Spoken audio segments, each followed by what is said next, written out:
morning, everybody. Hello. I know you're excited. Sorry, dude. It came out. Sorry. Did you just do a little David Lee Roth? A little bit. All right, well, that's tonight. We'll get into that. DLR tonight over at the factory. Tonight will be my first night ever going there. Oh, yeah. Oh, you'll love it. Oh, this is exciting. It's very exciting. What a time. I can't wait to get your review of the factory tomorrow. Yeah, me too. I've not been there yet. You as well? Yeah. Oh, my gosh, Virgin Boys. Hey. Woo! We'll show you boys around. Yeah. All right. The fact that it's also 10 minutes away from my house is just... It's amazing. It's amazing. Lucky. It's Nice. amazing. Why don't you ride your bike? I could. The bike trail goes right there. The weather is beautiful. Oh, yeah, you're right. Yesterday was gorgeous. I mean, it was a plus day yesterday. We ate outside. I was outside all day We had yesterday. breakfast outside. Al fresco, I think that's how you... Oh. Breakfast al fresco. Does that mean no tomatoes? That means outside, I think, in Foreign? in rich people language. But watching the kids, ride their bikes up and down the street, and I was like, oh, look at the kids. Look at the kids. And nobody's got pedal bikes anymore, all e-bikes. All Fun. e-bikes. I don't blame them at all. All e-bikes. That's all I wanted back in the day. These things are amazing. No, they're amazing, but is it cheating? 100%. Is it You're saying cheating? it's the audiobook of bike riding? Is it cheating? They're outside, man. What do you want? Yeah, just let them be. I know. And that's why I turn to my wife. I go, they're outside. Look at them. Touching grass. Hanging They're out. touching grass. And it was like a pack of kids on bikes. And I go, look at that. I haven't seen this in months. Kids outside. Like, shh. Don't startle them. Right. Don't startle them. We don't want them to pedal away. Yeah. We don't want them to pedal away. And then I go, I think they're all on e-bikes. I don't know if I like this. Oh, you're going to like it when you get on one. I was talking to the touring cyclist about making us an e-bike gang, a Rizzuto e-bike gang. Sounds good to me. We should do it. Yeah, we said that at the beginning whenever Rafe and I joined. We were getting e-bikes. Let's Who do were you it. talking to? The touring cyclist. It's a cool store. Is that the Old one bike in store. Bridgeton? Yeah, up north. Yeah, I saw those guys in the hallway. We had the same conversation. E-bike gang. Let's get it. We got to get cuts, right? Is that what they call the vests? Cuts. Battle vests. I don't know. Yeah, we talked about that. Was my last. I was talking to Julie about that Saturday. My last correspondence with Jeff was about he was selling his Harley, and I'd ridden some e-bikes in L.A. and he was. Oh yeah, These things are sick. Jeff wanted an e-bike. He's like, bring it over. And this is like days before he passed away. He's like, bring it over. Well, you got it on you? Bring it to my house right now. And he was going to go try to ride it. Yeah. And Julie was like, well, I'm glad you didn't bring it. And I was like, Because he would have I got. only didn't bring it because I didn't have it. I didn't do any He kind of service. I probably came. He would have gotten out of that bed to try to ride it. I know. He was determined to get an e-bike before he passed. And we had talked about, he's like, well, we'll get the whole show. We'll get on e-bikes. We'll get fully Eddie Murphy raw level of leather at a Harley store and ride it into a Harley. Like on either, there's one down on Broadway on like. Ride right on our the river. e-bikes? Ride our e-bikes to like a Harley. To a Harley. Heck to a yeah. Harley place. Fully A decked Harley out. bar. Yeah. Okay, so to a Harley bar in full leather. Yeah, get all chapped out and then just like park them. Like next to their Harleys, like park our hogs right next to them. Like Pee Wee Herman. Yeah. And I Yeah, said, we'll have, I said all in. That's it. And I still am. Yeah, we have to have. Moon somebody must have planted outside the seed watching because them. those guys brought it up to me in the hallway. I like it. Let's get it going. Get it Well, done. We're another step closer. This is exciting. Okay, well, does it One step closer to the edge and Does I'm it about count? to break. Does it I'm count? about to ride. Thank you, Learn. Does it count for the kids to be riding e-bikes? Yeah. Yeah. They're outside. Shut up. Just let them be. Okay, fine. Yeah, and the hope is at some point it burns out and you're not home yet. Yeah. You got to pedal Are home. these you the gotta pedal. assisted or full throttle e-bike? They there's look different like ones. they may be. Some of them were assisted, All right, so there's a little pedaling a happening. little pedaling. All right, well, The first e-bike I ever rode was at that Bass Pro Shop up. That one was up in awesome. St. Peter's. Yeah. They were quick too. Yeah. We didn't race those around or anything. No, we totally race those around. We could go to It was Bike awesome. Week in Lake of the Ozarks here in a couple of Dude, weeks. we're going up to Sturgis. Let's do We're it. going to e-bike up to Sturgis, guys. hey, there's a little Sturgis in Kentucky. We'll It's a little e-bike there closer, too. and it's a little grosser. Closer and grosser? Count me in. I'm pretty Let's sure. do the e-bike of Sturgis right here in St. Louis. I'm Yeah, pretty that's sure cool. Now there's- we got to travel. Jesse James Dupree will come into town. they're still trying to get those skid marks off the floor at Bass Pro. Yeah, well. Oh, Jesse James Dupree from Jackal. Yes, he's got a. I have his phone number. He's got a bar. Oh, look at you. I can call him right now. I'm so happy I know you. Thank you. Name drop. So happy I know you. You better not lose that phone. A My random husband stranger may pick it up and Wouldn't let bother me him. go to Sturgis with Jesse James Dupree. And Jesse said, hey, you tell, this is a direct quote, this is how it sounded. Hey, you tell Mr. Know-It-All I'm a pee on him unless he lets you come up to get on the Black For the Hills. 95% of people who don't know who Jesse James Dupree is, he's the lead Screw singer of a these band people. called Jackal. And Jackal, Rock if you go me, see, roll me, if Jackal you go me see off. Jackal in concert, Jesse James Dupree, the lead singer, always brings a chainsaw out on stage and saws things in half. That's his thing. Yeah, because the Lumberjack is a song that they are most well known for. That includes an actual live chainsaw. So he saws things In on half. stage. And he has the most luxurious hair I've ever seen on It's a man. very entertaining. Anyway, we were all over the place on Saturday. First off, thanks to the many people came out to the 100 inning softball game in honor of Jeff Burke. Nice to see a Team Riz team put together. Yeah. Was cool. Was a nice event. And then, some of us went out to go see Linkin Park at Enterprise Center. Some of us went up to the Family Arena to go see Aerosmith, kinda. To live in the Aerosmith fever dream. To see Aerosmith, kinda. Tribute band called Draw the Line. Was there? Scott, where'd you go? I ended up staying at the house. We had the Nice. niece come, and so I got Nice. Oh, man. Help You with didn't that. want to take her to Draw Nice. the Line? I had extra I tickets. well, I tried to get my wife to. I was like, we can go take her there. We go see Aerosmith, kinda. Yeah. We actually, we knew that. We ran into Your sister-in-law. your sister-in-law. We were everywhere Saturday, seeing everybody. That's amazing. Yeah, well, okay. Yeah, they were so- excited to see you So guys. Moon went to Linkin Park. Yeah. Is it Linkin Park? Kinda. Yes. Yeah.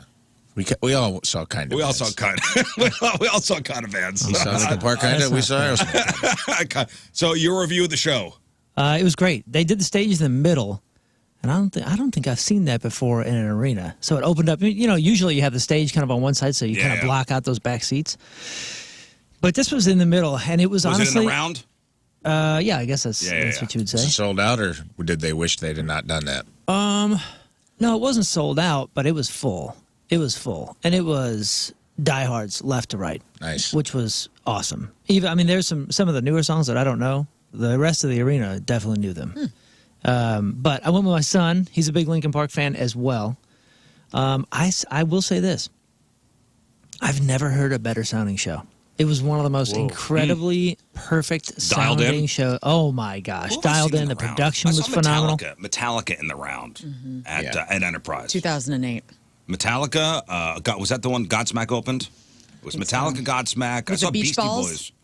You Beastie too was Boys that in the way? round. They were in the round last time. Was it a round? Yeah, Metallica was in the round too. Yeah. Was the Last stage itself round? time. Yes. This was like, instead of round, it was kind of like a long, skinny rectangle. And they had two stairwells on the sides, and the text would come up there. And then what they did is, halfway through the set, about an hour in, they did a 2-hour set. An hour in, then it went dark, and there's some production going on above them. And then they switched the drums to face the other direction, Right. switched I'll the give singers to everybody- face the other direction. Give everybody a chance to see. Yeah, it was kind of neat. That's what they did for Metallica too. Yeah. It was Lars really had neat. Lars had like 3 positions for his drum set, Yeah. so he kind of went around Oh, cool. to give everybody a shot. It was pretty awesome, man. It sounded freaking perfect. Well, lots of Riz Show listeners there. It was Post good. Dispatch concert review. New vocalist plays it safe in Linkin Park's return to St. Louis after more than a decade. I can see why they would say that. I'm not sure that's super fair. Let me see here. Just skimming the article here. Let me see. The show was the band's first time back in the city since their original lead singer Chester Bennington committed suicide back in 2017. The event was bittersweet as fans surrounded the centered platform stage and screamed the heavy metal lyrics into the darkened arena. It was also the first time for many seeing singer Emily Armstrong. who joined Linkin Park in 2024 to perform with the band. Let me see here. With Armstrong, the Diamond certified act is born again following a devastating loss. The singer, who also leads vocals for the band Dead Sarah, was the star.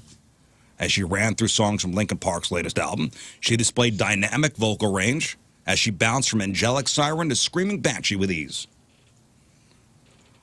She played it safe on older Linkin Park songs that originally featured Bennington's vocals.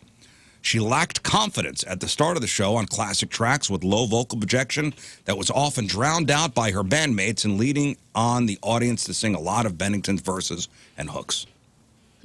Nah, that's not fair. Linkin Park kicked off the show with Somewhere I Belong before launching into a high-energy melody of tracks from throughout their career. The band shined as stellar musicians across every instrument, even with 3 new members. They performed like they'd all been together for years.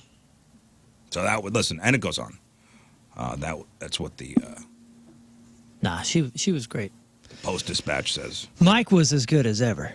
I mean, Mike, the guitarist, yes? No. Mike Shinoda, the singer, the other singer, yes. Yeah, he was phenomenal. That dude is the GOAT for sure. But it was great, man. It was really cool. My son really enjoyed the production aspect of it too. And it's interesting to see him because a couple years ago he started finally getting into some alternative music, and he would go to concerts and he was like just wowed and wanted to sing along. And now he's doing the whole like break everything down, like check out the production. He's even talking about like how the set list dynamics go, and I'm like, all right, wow. I couldn't be more proud. Right. Right. That's awesome. Yeah, it was an enjoyable evening. And Riz, you'll like this. Probably not, but go ahead. No parking issues. Oh, yes. No real traffic issues.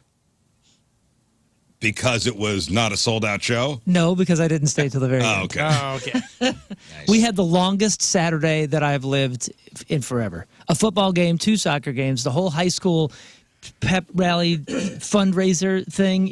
One of the kids was working and the concert. So I was just like, I didn't have a minute to think or breathe. So I will tell you, we stayed to the end of you did Aerosmith, kind of. the whole thing. Oh, yeah.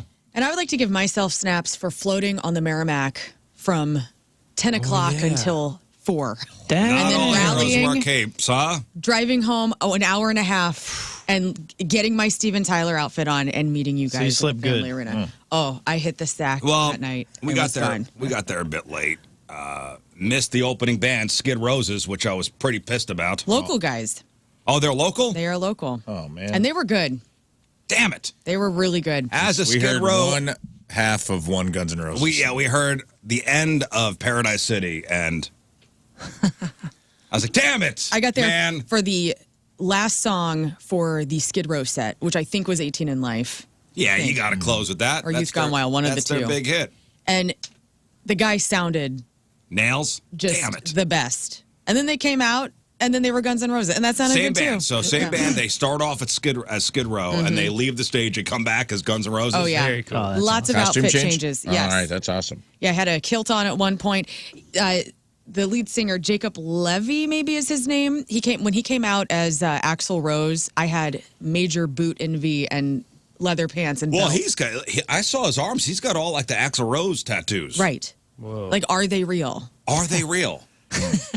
Is it real? Are they real? It's a bit alarming if they are. I've seen him before because I think he works with El Monstero, and I don't remember seeing Axl tattoos. I don't know if he puts them on for every show. Let me see if you can buy those, like Axl Rose. I'm sure you can. Huh? But it's the classic, Axl Rose arms. Oh yeah, Yeah, right. Etsy's got you. I mean, all of them. Oh, I'm sure. Oh, that's awesome. A whole kit. Nice. As yeah. a kid, Nice. Yep. And it's selling legit. a lot to St. I love Louis. that there's a kit.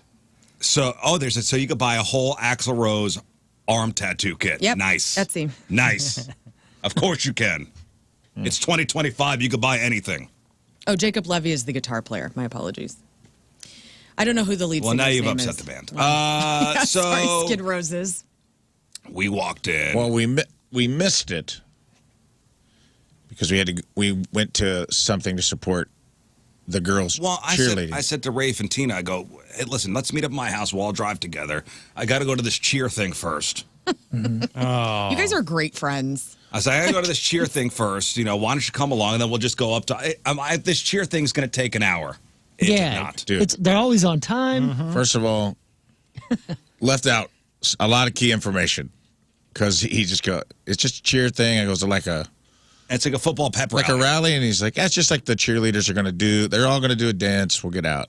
And like so in my head, I'm like, oh, this will probably be every cheer thing I've ever been to. It's been inside. It's like a gym. It's like a little cheer off. The girls go up, and you go up to the front. You show your school spirit. And we get to Lafayette, and I'm like, hey man, is this thing outside? I'm wearing black from head to toe.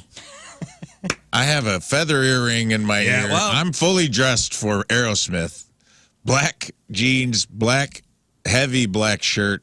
I look like Kenny Powers, like I'm trolling for single moms.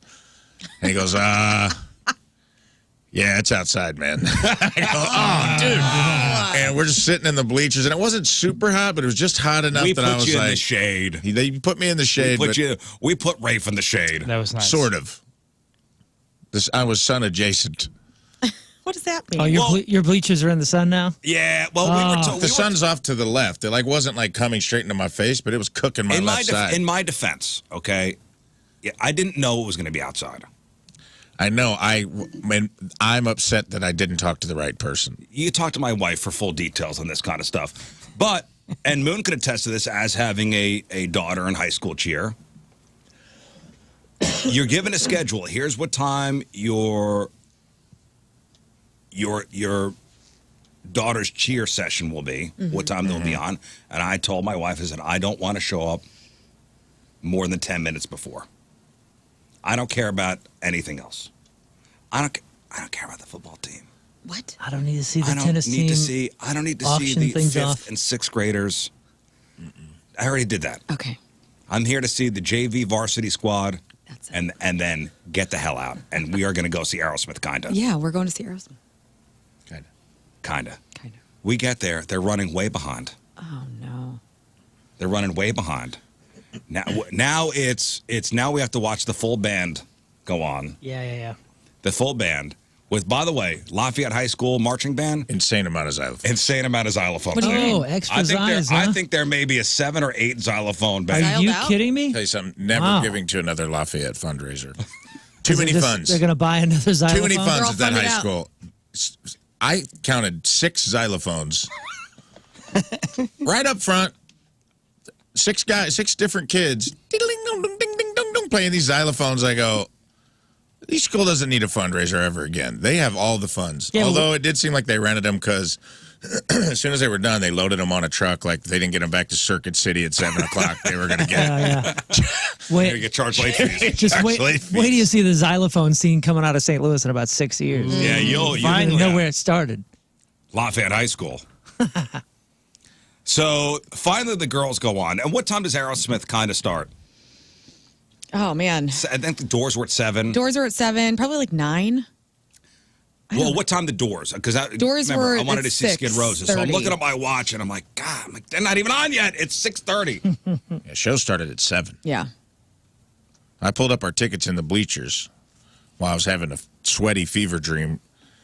And was like, hey, man, this show starts at 7. Now You I'm know yelling. I'm yelling at the PA guy, by the way, at this point. Oh, yeah. Well, there's never a ringleader. Well, we're sitting. I'm yelling at the PA guy. They What have are you saying to him? I'm like, let's go. Yeah, that's what I'm saying. There's never a ringleader. Like every single Rafe saw it. He stood up and told the PA guy, goes, shout out the amount of xylophones they had. Shout out the Zys. And the guy's just like ignoring him. But I mean, we're right there under the crow's nest. There was no way he. Well, His head was in the window talking to them. and I'm like, let's go. Yeah. Come on, man. Now there's always like 20 minutes, And 25 then it's minutes. Mr. Rizzuto. Sit down, please. Please. Mr. Rizzuto, please sit down. We had to talk about this last year. Please sit down. We're on a schedule. You're running late. So finally, the girls finally, Main event. the main event, we're at the What We're Here For. And then it was my understanding that as soon as the girls are done, they will be released. We'll drop the girl off, her and her friend, at my house. And then Party. Boom. Let's go. on to see Aerosmith, kinda. Well, apparently somebody fell Not, yeah. during the routine. They didn't get hurt, Okay, good. but things weren't right.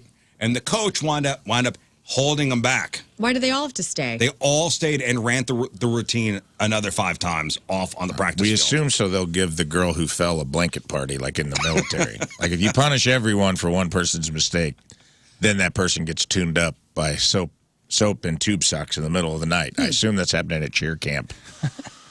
So now they bring all the girls off to the practice field, and they're running through the routine 5 more times. You guys are just standing in the and parking lot. Rafe's in all black. I'm like, missing Skid Roses. Now they're on stage. Skid Roses is definitely on stage now. We're missing this. You were most excited about Skid Roses, too, I feel. And I was going to march on there and go, all right, I'm trying to get to We're the done. jungle. Let's go. we're done. We're done here. We can do this on Monday. Let's go. Yeah, let's go. We have no time. Wrap this up. We can do this on Monday. He's yelling through the fence to no avail. By the 4th or 5th time they made him get in a pyramid, I'm like, dude, we just go show him your earring. And be like, just point to your earring, grab your daughter, and let's go. That's all the explaining you need to do. I go, hands in, girls. We'll get them next time. 2 danglers. We're on a mission here to see Aerosmith, kinda, and we got to get loving an elevator, kinda. Let's just do it. Loving an elevator on 3, girls. Hey, we'll fix this on Monday. Let's go. That's right. Let's I go. was getting annoyed. At some point, I'm like, okay, we get it. They messed up. Isn't that on you, coaches, a little bit? And my wife's like, you got to calm down. Right. Like she told me, you got to calm down because I'm like, I'm getting mad. I'm like, every time they too go into a antsy. pyramid, off the side, I'm getting mad. She goes, you got to chill out.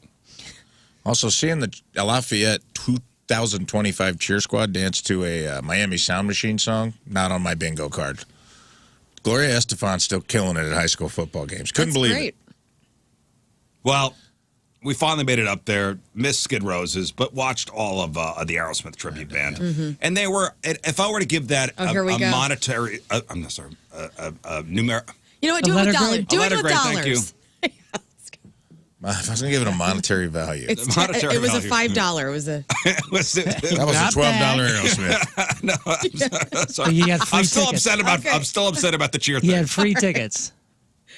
yeah. And by the way, thanks to Tom O'Keefe for those. Oh yeah, we love Tom We O'Keefe. love Tom O'Keefe family. Love Leave the family line on name, for by the you. way. Love you, He's Tom the O'Keefe. best. Letter grade, go learn. I'm gonna Me? write my. I'm gonna And write. I'm a diehard I'm gonna Aerosmith write fan? mine down. I was so happy to be singing and dancing to Aerosmith and had a nice little buzz. I mean, for me, it was a B-. B minus, okay. Yeah. B- for me. Rafe. I'm going to say A-. I was A-. pleasantly Wow. surprised. Here's why I got the minus. They tried to do a couple too many deep cuts where they could have just done the big ones And album, that's and I why could have they went get a home C. happy. Seasons of Wither was the song where I'm like, what is this song? That's why I give him a C. Oh, they didn't play that many deep cuts. They should have played no deep cuts. Listen, we all are 90s Aerosmith fans. Every 90s Aerosmith song that they played, we were That's up. true. We were, and then we were, yeah. Okay. Honestly, we were the only ones dancing. What was the There deep was a lot cut? of Was it very- 80s It or was Seasons of 2002? Wither. That they was were. the deep cut. They leaned What into is a that? lot of 70s. It's a beautiful slow song. They leaned into a lot of 70s Aerosmith. They did. They, Well, they're probably looking same at their old song audience and there, dance, brother. big 10-inch, Same old song and dance. Sweet That's Emotion. fine. I know that song. I mean, I Sweet did Emotion's play the great. hits. To You be don't honest need with you, an- I knew every damn song. Okay. Well, yeah, You're weird. Casey.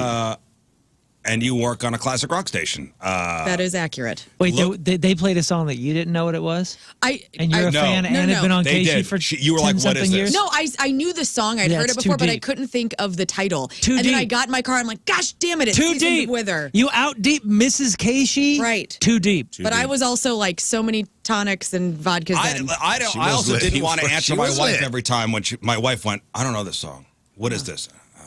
She was turned up. I was turned. I was having a blast. She was having a good time. I was but dancing turned. with anybody who wanted to dance with me, and that was exactly what I C. wanted. C. Man, I don't know. We were having a good time in the car when we left. I think you got to bump it up. When we left, we They played the didn't play songs What we It wanted to Takes, hear. They didn't play You know what? Amazing. Screw your What It Takes. Everybody's wanting to hear the divorced mom song, It What doesn't It Takes. matter. It's one of their biggest songs. It's a slow one. They didn't. So They what? didn't do amazing. No. No, they did, didn't. They well- did Crying.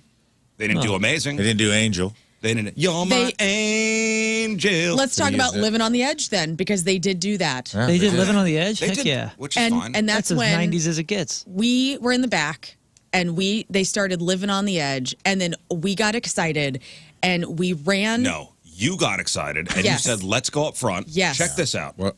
Learn. All you wanted to do was go in front of the stage. Yeah, I just wanted to dance for a second. She just wanted to go in front of the stage. She's all. And I'm like, something wrong. We were dancing. Yes. no, we were in the back. Yes. We were in the back, and we had our own area, like Yeah. on were the dancing. floor. We had so much space. We It did. was very nice. It's dark. You can do whatever. And it wasn't we were in a special section. We were just behind the seats, and we were just We're just hanging dancing. out. Hanging. We're just hanging out. It was fine. And you were insistent on going up front. I was. Let's go up front. Let's go up. I don't know, man. I don't want to get. I said I don't want to get in everybody's way Oh, I did want to. because you know why? Because this was 90% sit down show for people. And that sucks. Really? Your Oh, wife yeah. and I were like, we need, because Amelia was like, we need to get, everybody needs to be standing. I go, I agree. And I wanted Tina, Amelia, and I to go up front to get the party, to get, like, welcome everybody to dance. I felt like we needed to get it started. Okay, so finally, That's why they played I the said- 70s stuff. I Because said everybody's to- sitting down. They're like, oh, okay. See what we got here Well, in St. Right. Louis. No. looking fun around that people. crowd, people look like I think you put it. Some people look like they were at jury duty. Yeah. Yeah. Well, That's what I. and When we that's got what up I'm front, saying. dude, I looked over to the right and I go, these people look like. This looks like they have to issue a verdict at the end of the concert. Well, you guys did. Guilty. Well, so I said to Lauren, I go, all right, if they play a song that I love, we're going up front. And they broke into Living on the Edge. Love that This song. is I'm it. like, This let's is our go. moment. Here we go. So, okay. So we run up we're skipping up the aisles. We get to the front. Riz is already to the middle of the stage. He is under the arm of the St. Louis Bret Michaels, Herman Lane. Okay, Who so was, you know the St. Louis Bret Michaels, right? Not personally, but He's the Legally, nicest know him. man. Dude, great guy. Great guy. sweet And man. He Side looks just note, like Bret Michaels. legally, he should have got to go on stage. He should if have. you're doing a fake Steven Tyler, the fake Bret Michaels should get to go on stage and say, give it up for the troops at least one time Absolutely, during the show. he should have. Back to you. So I look over. Riz is already under Herman's arm. He's singing. Arms are up. I do a David Lee Roth kick of my foot, and the woman who is working the front security slaps my foot down Immediately throw us out. and goes, "No, get out! You can't be up here. Get Immediately. out!" I mean, within 30 seconds, throw us out. The best security for venue in St. Louis is the Family Arena woman for the front stage. 3 of us march up, and then immediately thrown out. Yeah, she slapped. And She then like got my immediately foot out of thrown the out. way. Like no, So high not kicks. only that, so St. Louis's Bret Michaels is trying to yell at the woman, saying, "No, he could stay." To me, Yeah. like, he could stay. He could stay. She's like, "Get No, out, he can't stay at all. Get out. out. he's with her. get out." Threw And him out. Tina's So up now- there. Amelia, we're all up there. So now No. Tina stayed back with you. oh, We she hung didn't? back and because she wanted to go out, and then she goes, it was me and her and Tim standing back there, and she goes, she's Merrimack River drunk. Should we just go up there? And I go, they're getting ready to get kicked out. Okay, and as so we soon got- as I said that, your wife did an about face and was coming back up the aisle. So we got kicked I go, I out. can see this lady. I could see the lady like honing in on you guys, and I go, they're getting ready to get Oh, booted. she came running over and threw us. Get out. Get out. So now Did your wife like this show? There wasn't even She momentum. had an okay Come on, time. come on. she did an Yes. okay time. Just to paint a picture of how fast they got kicked out, there was no, they never stopped. He hadn't even gone. walking. They walked up. No, like You they haven't got walked to that up, part in the song Learn yet? is in front. Learn and Riz are in front. Amelia's behind. Herman gets his arm around Riz. Learn throws a kick. Amelia's still walking forward, and the lady's like, "Get out!" And they all turned around and came back. And we had to do- It was It- like it was- it was 5 seconds. It was right at the ya part. It was 5 seconds. And We then had to do like the walk of shame back. We did. It was Immediately. so sad. during the chorus. Oh, we had, Well, to, wave to we had to people. walk through the crowd back, and it was pathetic. It was pathetic, and I felt so. I was like, "Oh man," because I really was having like so much fun, and I like to What a kick when I'm buzzkill. excited. So we come back, and then this security guy who does security for Hollywood Casino Amphitheater and Family Arena. I thought his name was Dale. It could be Dan. it's Dale. Is it Dale? Okay. So he comes over to us because he sees like this all happen, I think. And he comes and grabs us like a couple more songs down. He goes, "We got seats for you guys, front row, off to the side." And he like walks us all to these seats. So now we are in the front. which was excellent. That is great. That's when my wife was like, that's when it turned for her. She hated being up there. Oh, she did was like, she? she wanted to go back and have her own area. Yeah, back of the class. She wanted to go back and like dance, and up front is very weird. Up front Especially if 90% of the people behind you are sitting down. Everybody's sitting down. Yeah, she didn't want to be in anyone's way. To the right is like people like with their arms crossed. I just stayed out of the way off to the right. I still danced up front. Yeah, you guys were on the rail. I was impressed. I was kind of off to the side and felt most comfortable over there, but still had a great. You were in your own world over there, bud. I was. Oh man, and then I fell. Oh my god. You sure did. Tim was sitting down for a couple of songs, and I wanted to dance with him, and so I'm walking on the folded chairs, like dancing all what I thought was so hot, and then I fell through the freaking stairs, and he was completely locked in. He didn't even see what I was doing, and all he hears is his wife screaming, and I'm like, ah! And everybody's.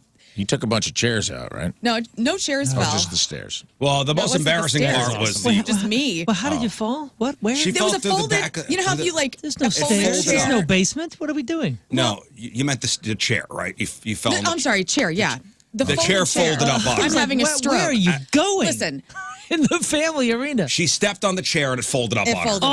Oh no! Yes, We've Why all were you done stepping that. on a chair? Everybody's sitting behind you. You're trying to get taller. yeah. Well, I was trying to crawl to Tim to get him up to sing and to dance with me. It's and, amazing. yeah, Well, good anyway. times. She got folded Love up. it. if you squint, the guy looks like Steven Tyler. You can't give that show a C, dude. That's not even Here's- squinting. You closed your Here's eyes. the thing. Don't tell me how to grade the show. You were having a good time in the car. You even said out loud, and I like that you verbalize things like this. You like narrate because you're so used to being on the radio. You were in the back with Amelia in my car, and you go, "Man, I'm having a great time." I have a good time. And I was like, "All right, I did have a good you time. can't have a great time at a C show." No, I could still. I mean, I didn't give it an F. All right. I love you guys so much for going. I texted your wives yesterday. I was like, thank you so much for being on board with going to an Aerosmith tribute show on a Saturday night. Because it was like, I was really excited, and you guys are all like, we're going to go too. And I just thought that was so nice of you. I'm all. thinking, I loved it. There may have been 1,500 people there. There's no way these guys are making money. You don't There's think? no way. Why? What do you mean? They don't do it for the money, man. Is the production big? There's a lot of people on stage, Okay. and they're going to pay the opener, right? Yeah. You Besides get the two bands local? for Plus one. the venue. Like, how much are these guys walking home? How much were tickets? Well, They're like $30. Yeah. First of all- it's hard. It's hard. Concert business is a tough Ah, business that's- here, I'm boys. just- I wouldn't say it was high production. It looked like they made the screen looked like a computer screensaver that like your grandpa made. It just said draw the line. It looked like the Aerosmith logo, and it kind of like the colors and psychedelic thing behind it changed It about twinkled? every 15 songs. Okay. So it wasn't like there wasn't a crazy amount. They played a video at the beginning where the guy was talking and it didn't have any sound.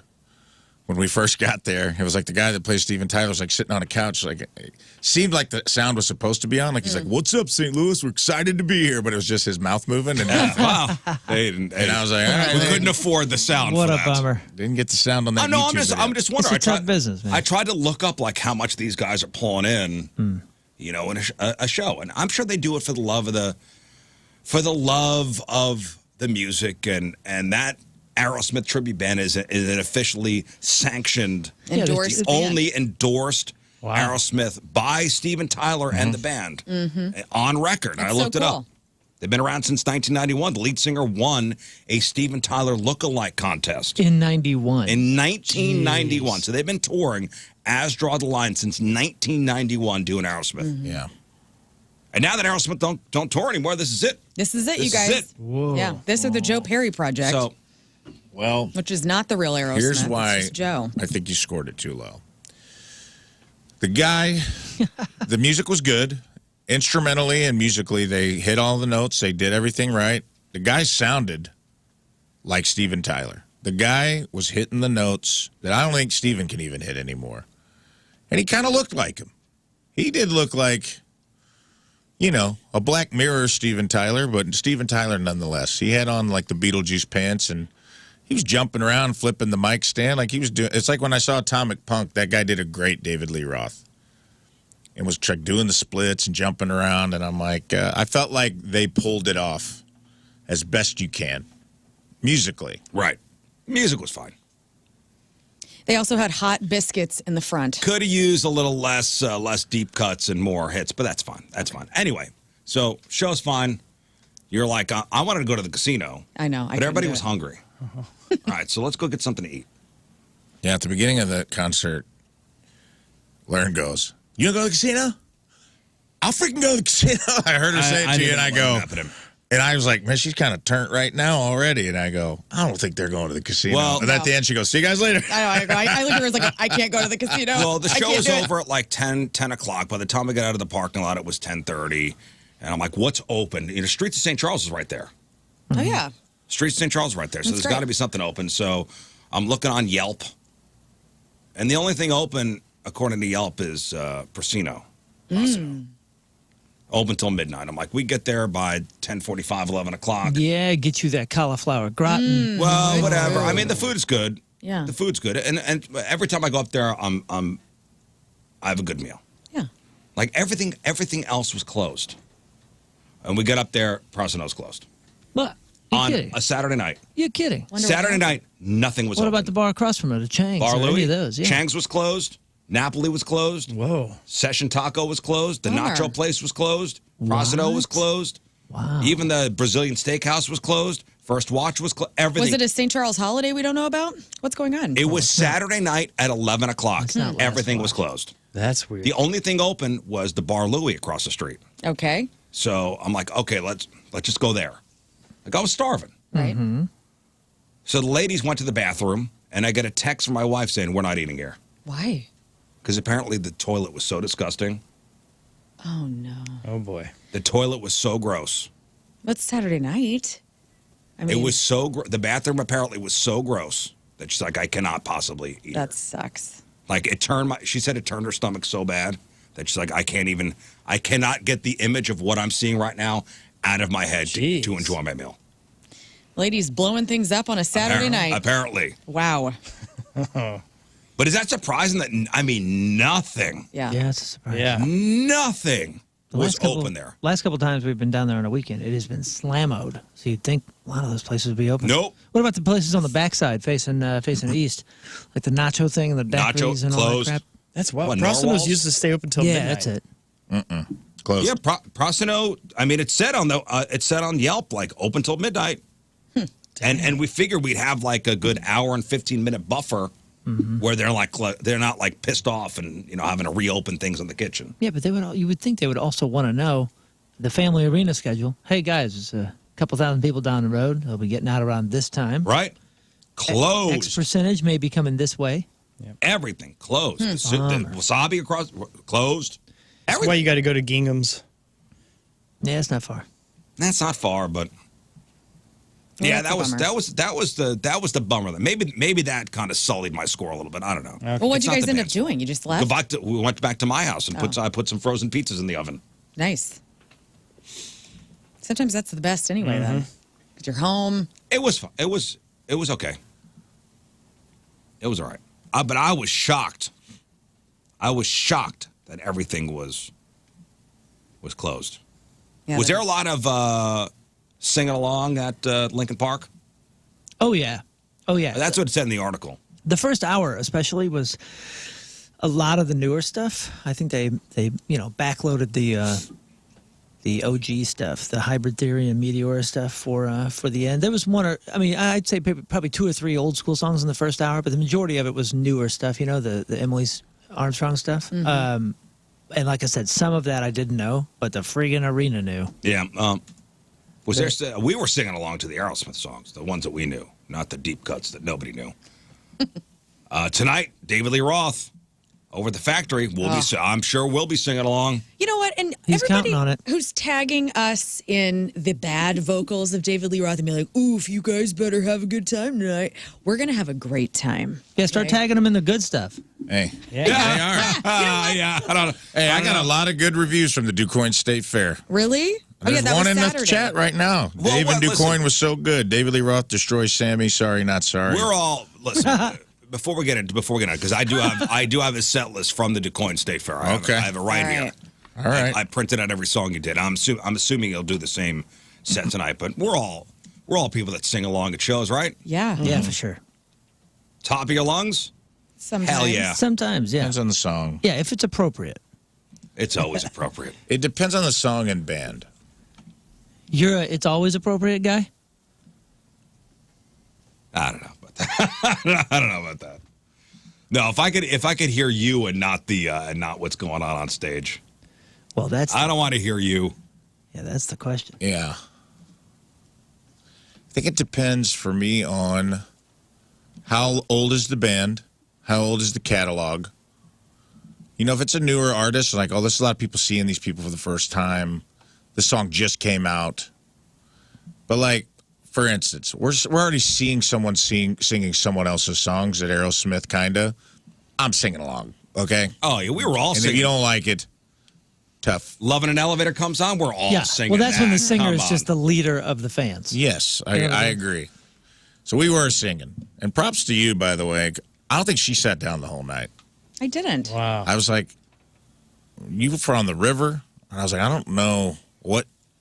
She must have been sneaking off and getting some Red Bull bombs good on you. or something. Good on 'Cause you I was for like, standing. She was turned, Nice. Thank you. but she was not letting the alcohol sit her down. And I was like, No. Only the chair did she that. fell. Yeah, and, the but chair was the only. It wanted me, and she it didn't didn't stay get me. down. I Okay? wanted you on the ground. she fought her way out of the chair and started dancing immediately. There was no break. She didn't like take it as a sign to be like, sit you down can't for a get me. second. Hell no! I chair. danced with everybody. Anybody that walked by, I was holding on to. It was like, what? Well, tonight we got David Lee Roth over at the Factory. We'll give you the full review tomorrow. I'm curious to see how many people will be there. Mm-hmm. The fact that it's not sold out Might is. be us. What if it's just us? That'd be that'd be awesome. fun. Whatever, dude. I'll love it. Yeah. I got a very special outfit. The fact that it's not That's sold out is a crime. But so Agreed. DuQuoin State Fair. So good reviews. Yeah. Mixed. So it went from good to mixed. Yeah. It went from it was great No, hold To on. good. Are you arguing To with mixed. yourself? to terrible. I want to be honest. Here's what it was. It's Mixed. Here's what it was. Everyone who was at the show loved it. Someone posted a video.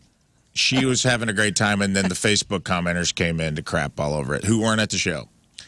So I don't know if you can count that or not. Everyone who went to the show told me it was awesome. Nah, I think if you're watching it online, you don't get a say, because Yeah. You got to be there. yeah, well, it's like you're taking the X factor, the emotion. You're literally taking the sound out of it, because don't tell me some cell phone mic is the same as your chest thumping on a kick drum. That's You- right. You know what I'm Here saying? we Like that doesn't count. So if the mixed reviews are if the bad reviews are all coming from online, You got to account for trash 'em. you got to account for the room. Yeah. Being in the presence of this person. Yeah, it's the feel, and sometimes the energy of the room forces the singer to kind of push a little bit harder, and it's gonna sound like garbage on recording. But like in the moment, you felt it too. You know Yeah. what I mean? Like there's something about going sharp because you're pushing a little hard. This message, Instagram. My partner Tracy and I went to see Dave and DuQuoin last night. He was amazing. Song choices were on point. Dave is so utterly Dave. The band rocks. They're backing him up well. I hope you guys have a great time on Monday. Also, first time at the fair for us. Both of the show and the fair lived up to the hype. Okay, well, Nice. Awesome. Well, he'll that's open great. up with Panama. I mean, they're all Van Halen songs, and this has been the thing through his entire tour. There's no David Lee Roth solo. It's a bummer. It is only Van Halen songs. Panama, Drop Dead Legs, I'm the One, I'll Wait, Beautiful Girls, You Really Got Me, Running with the Devil, Romeo Delight, Dance the Night Away, Main Street, Somebody Get Me a Doctor, Jamie's Crying, Unchained, Oh Pretty Woman, Ain't Talking About Love, Hot for Teacher, Everybody Wants Some, and it's going to end with Jump. 18 songs at least at the DuQuoin State Fair. Is there any opener? I don't think there is. 7:30 is the show. 7:30 is the show. beautiful. That's great for us. This Are is you amazing. kidding? Please, no opener. It's pretty We don't need amazing. it. That's we great we for are us. here for the spectacle. Let's just get Are to you it. kidding? I don't think there's an opener. I'm looking at the Factory website right now. Oh, dude, if I could be out of there by 9:15 and see the whole show. Right. No, Holy cow. that won't happen. It says show at 7:30. He'll go on at 8. Yeah, for sure. Okay. And I'm out at First of all, is David Lee Roth even David Lee Roth before the sun goes down?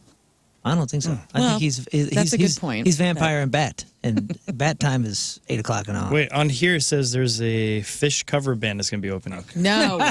So that's cool. Oh, no. Bass Bass. Yeah, I don't know if that'll go over well. Got a Scott. review from a high school buddy, nicknamed Poopy.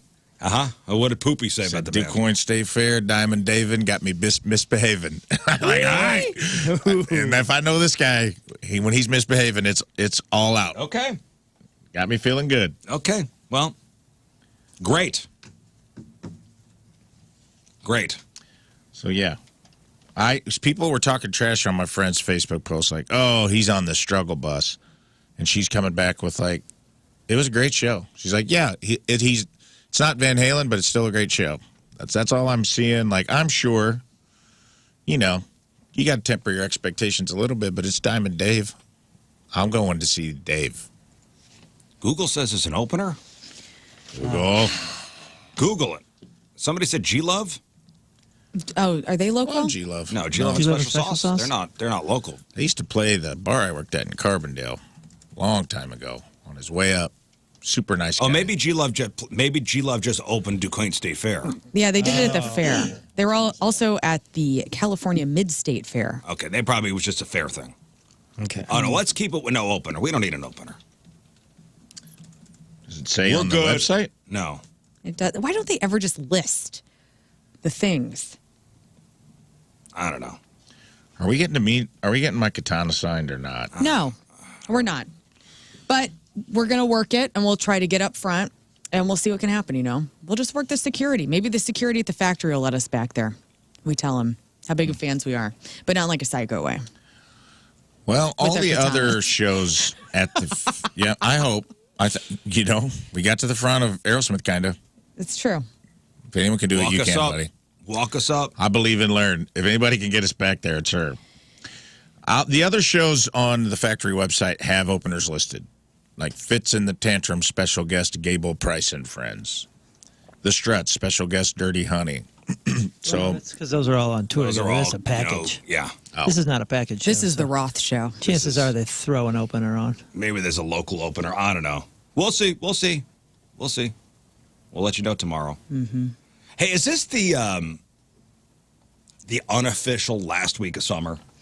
Because you got Labor Day's on Monday. Yeah, I mean, I guess unofficially, sure. guess so. Labor Day used to be the school line, so that was definitely the end of summer for us. All right, so here's a big question that's making the rounds online. I want to get your thoughts on this. So maybe you're having a Labor Day get together, maybe something this weekend at your house. So when you're hosting a party, is it the host's responsibility to keep alcohol out of reach of kids? Is it the hosts? So let's say you're doing a backyard barbecue, and you got your cooler full of beer, your wine coolers, whatever. Right.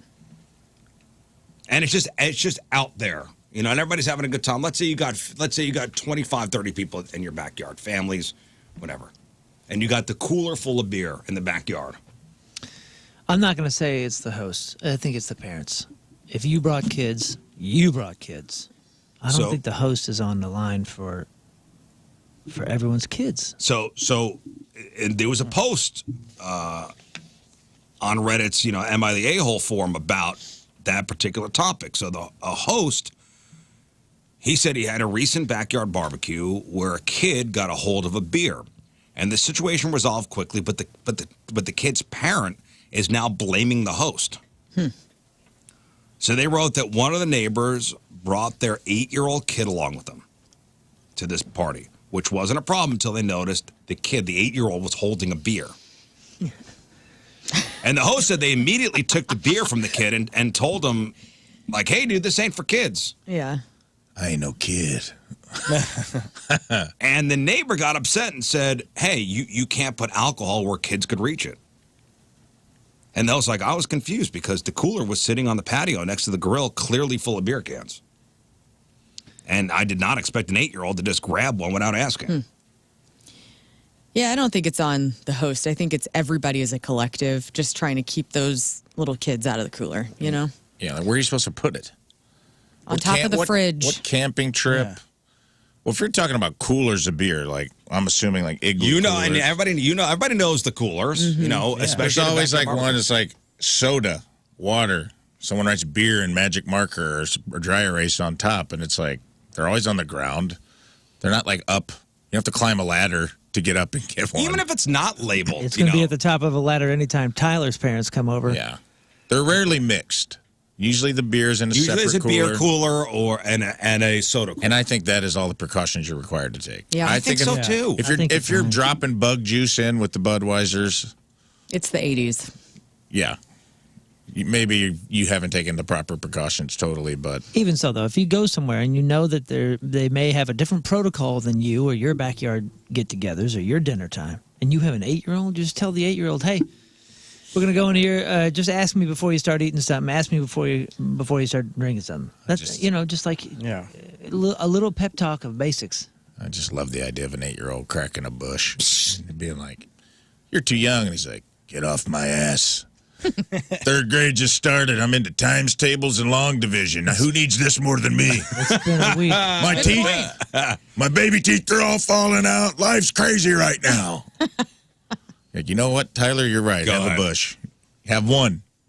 Hey, you know what? Let the kid have a beer. Second grade stuff. That's kind of where I'm at. Have a beer. Let him have a beer. It's one beer. It's summer. Oh, what's hanging? Yeah, it's That kid's going summertime. to tell the story about how he pounded a bush when he was 8 for the rest of his life. I've never seen anybody or heard Maybe at anybody AA meetings, but still. blaming a host like that. Me either. And when you were kids at a family function or some party like this, did you ever? I never even thought about going to the cooler with a beer Oh. and grabbing one. Are you kidding? Those are the times you can. Well, this kid didn't know. He didn't know. Otherwise, he Might would have listen, may have known and then been in front of the parents holding it. He's no fool. He's like, hi. Sometimes playing side is the best place to do stuff. These kids aren't geniuses, but they're not idiots. I had to be watched because of the dessert table. You know what I mean? Like, that's where, I could be found. It wasn't necessarily the coolers yet. You had to watch my grandpa. It was a different time. But my grandpa was once like, you want to try a little stag? Put some hair on your chest. Like, he would just let you. My grandpa would be trying to slip you a beer. He's the pusher man. So the host is like, I told the parent, hey, maybe you should watch your kid. Yeah. And the parent got defensive and left early. Fine, get out of here. Oh, man. This sounds like a couple that shouldn't be hanging out anyway. If somebody got defensive and then they kicked him out anyway, like, hey, Oh, they didn't kick him out. The parent got defensive. And, I'm leaving. but I'm just saying, I'm leaving. if they're like, hey, this is your fault, you should have had him up, and then they chirp back and be like, you're the parent, it's your fault. Like, y'all shouldn't be hanging out anyway. Yeah, get out of here. This is all this is doing is giving me anxiety for my neighborhood party that I want to have. And now I'm going to have to worry about these kids getting out no, in you the don't have to vodka worry cooler. about The it. parents have to worry about the kids. It's not on you. All right. You can just put it in the back of a truck, like a responsible family member. And here are the comments. Commenters like, a couple suggested a separate cooler for kids would make sense if there were a lot of kids there. Yeah, if you're expecting a lot of kids, That's it. yeah, great. Easy fix. But most people are like, hey, parents, watch your kids Yeah. if you're so worried. Yeah, Jan. Especially if there's a pool, by the way. If you're going to a neighborhood thing and there's a pool, the host is not the lifeguard. It's your kids. Right. If your kids are in swim trunks and they're going in the pool, keep an eye on them. You're their lifeguard. Don't expect the community to always be, Parenting for you? yeah. Well, it takes a village, Moon. Come on. I totally get that. Because But, also, like, you're the one that added to the village. Do something about it. was it the only kid at the party? It doesn't say. I doubt it. I think if you're the only kid at an adult party, you're allowed to drink. That's good. Because honestly, there's no fun. So, I will say, I do- as a pool owner, the responsibility is heavy with us. If anybody is in our pool, Mallory and I are lifeguards. Because we feel like nothing will happen in our pool. We'll never give anybody a reason to worry about our pool. But that's just us. Yeah. I do hope for this kid's sake, it was like a 10-year-old or 11-year-old friend that's like, here, have this. And he gave it to him. And he's sitting there holding it like a moron. Like, cool friend Johnny. Like an older Yeah. cousin. 314 on the Schreier text line. Went to a work function of my wife's job in a public park. There was sliced watermelon on a platter. Saw my youngest son, about 10 years old at the time, eat several pieces. Found out later it was spiked with vodka. Now Whoops. that oh, is- that's different. Now somebody that's else's a fault. bit different. Yes, watermelon. That's a bit different. You need to announce that is spiked. Yeah, that's somebody everybody. being an a-hole. Way to go for that kid, though, eating all the watermelon that nobody else wanted to eat. Yeah, way to go. you know? Yeah. This Kids is into fruit. hydrated. Spicy watermelon. Kids into fruit. Good. You want to encourage that. We were at the lake a couple weeks ago, my mother-in-law, she was like, oh, I forgot my watermelon at home. And literally our entire family goes, no, that's okay. She's like, what? And she found out real fast, none of us wanted to eat her damn watermelon because it's very overrated. And we need to be talking about this. What, watermelons? Yeah. Period? Yeah. Wait, watermelon's overrated? Watermelon's overrated. Well, I don't think you've had the right one. Agreed. We got back to Riz's house the other night, and there was half a watermelon in his garage fridge. And his wife was like, oh, I'll get that out. And I was like, Don't get it out. no, I'll stick on this pizza idea. Yeah, well, I like this pizza idea better. I think this summer there's been a good watermelon shortage. Okay. It's just not good. Well, not from our We've had a house. couple bad watermelons this summer. We have some growing right now in our yard. You know what? That's what makes the good ones All the more sweeter. even better. Yep. You're not, I've never spiked a watermelon, by the way. It's a lottery, man. You need to hang out with moms You more. get tore up, dude.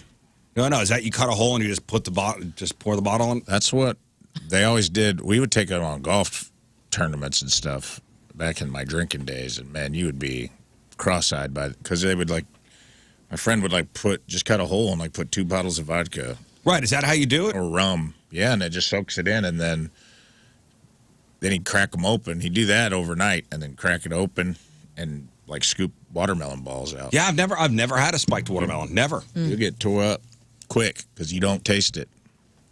You ever had a Jell-O shot made within the rind of an orange?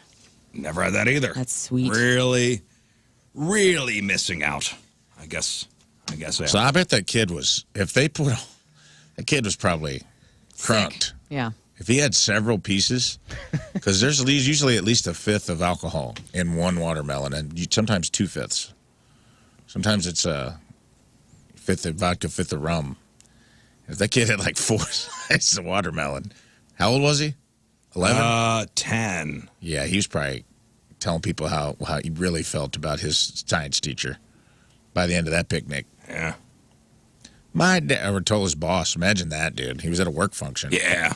My dad says you're an incompetent a-hole. He tells my mom all the time. Are you drunk, Thatcher? Well, hey, chill out, buddy. I never said that. Yeah, you did. You say it every day at dinner. You said he's probably got a little weenie, too. Yeah, get out of here. I didn't say that. You said you're Yeah, gonna, Oh, he likes to you're make gonna things set up. the building You're on fire. overcompensating, whatever that means. Listen, we gotta take a break, but first.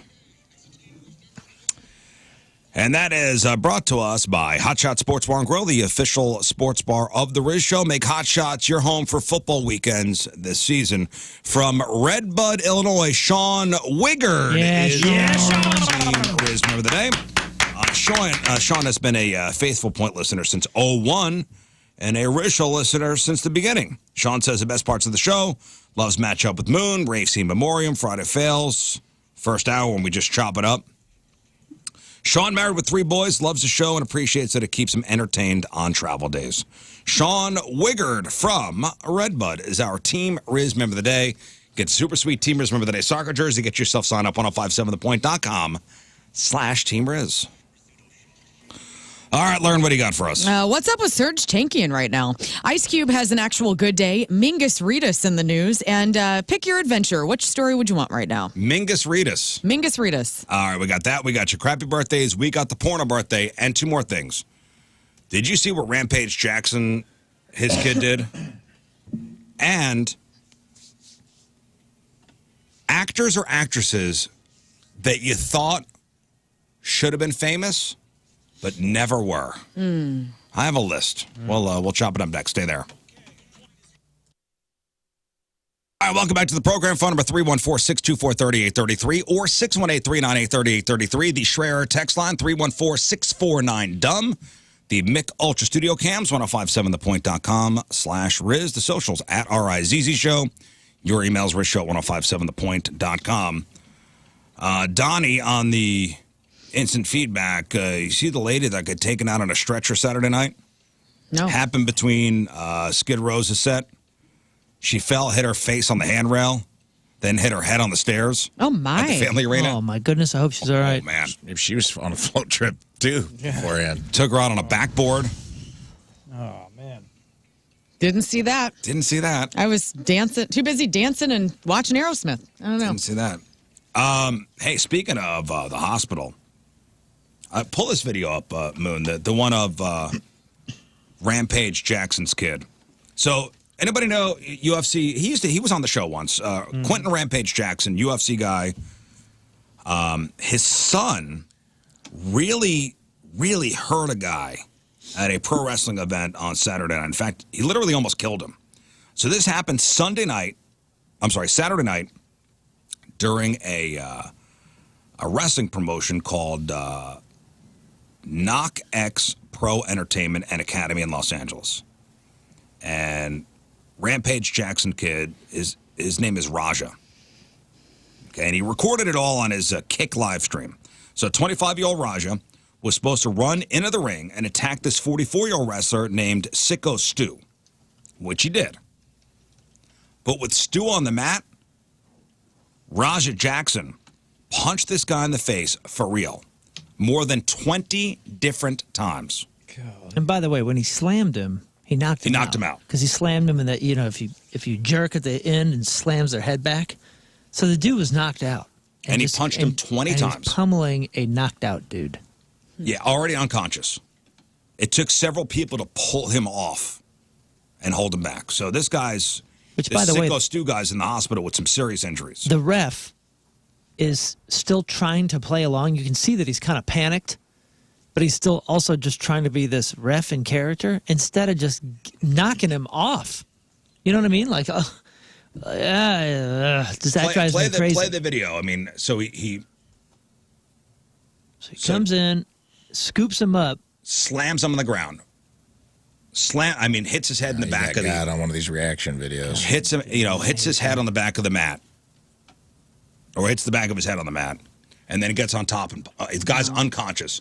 Gets on top of him and punches him over 20 times. He's just in the throes of rage. He couldn't stop. Well, the wrestling company says this was supposed to be a planned and agreed upon wrestling spot that turned into a selfish, irresponsible act of violence. And it all started outside the building before the event when Raja got into a confrontation with this Sicko Stu guy. Stu hit him on the head with an aluminum can. Apparently, Stu thought Raja was a wrestler, and since there was a camera on him, he figured they'd put on a little show. Raja didn't take it that way. He was seriously pissed. The other wrestlers were able to explain to Raja that Stu was just doing wrestling stuff and not really trying to start anything. So they shook hands and decided they'd turn it into a, quote, work by having Raja attack him in the ring later. And it got serious. So here's the video. I'm just going to show it. So knocked out. Oh. And just, God. Those are real punches. Somebody get in there.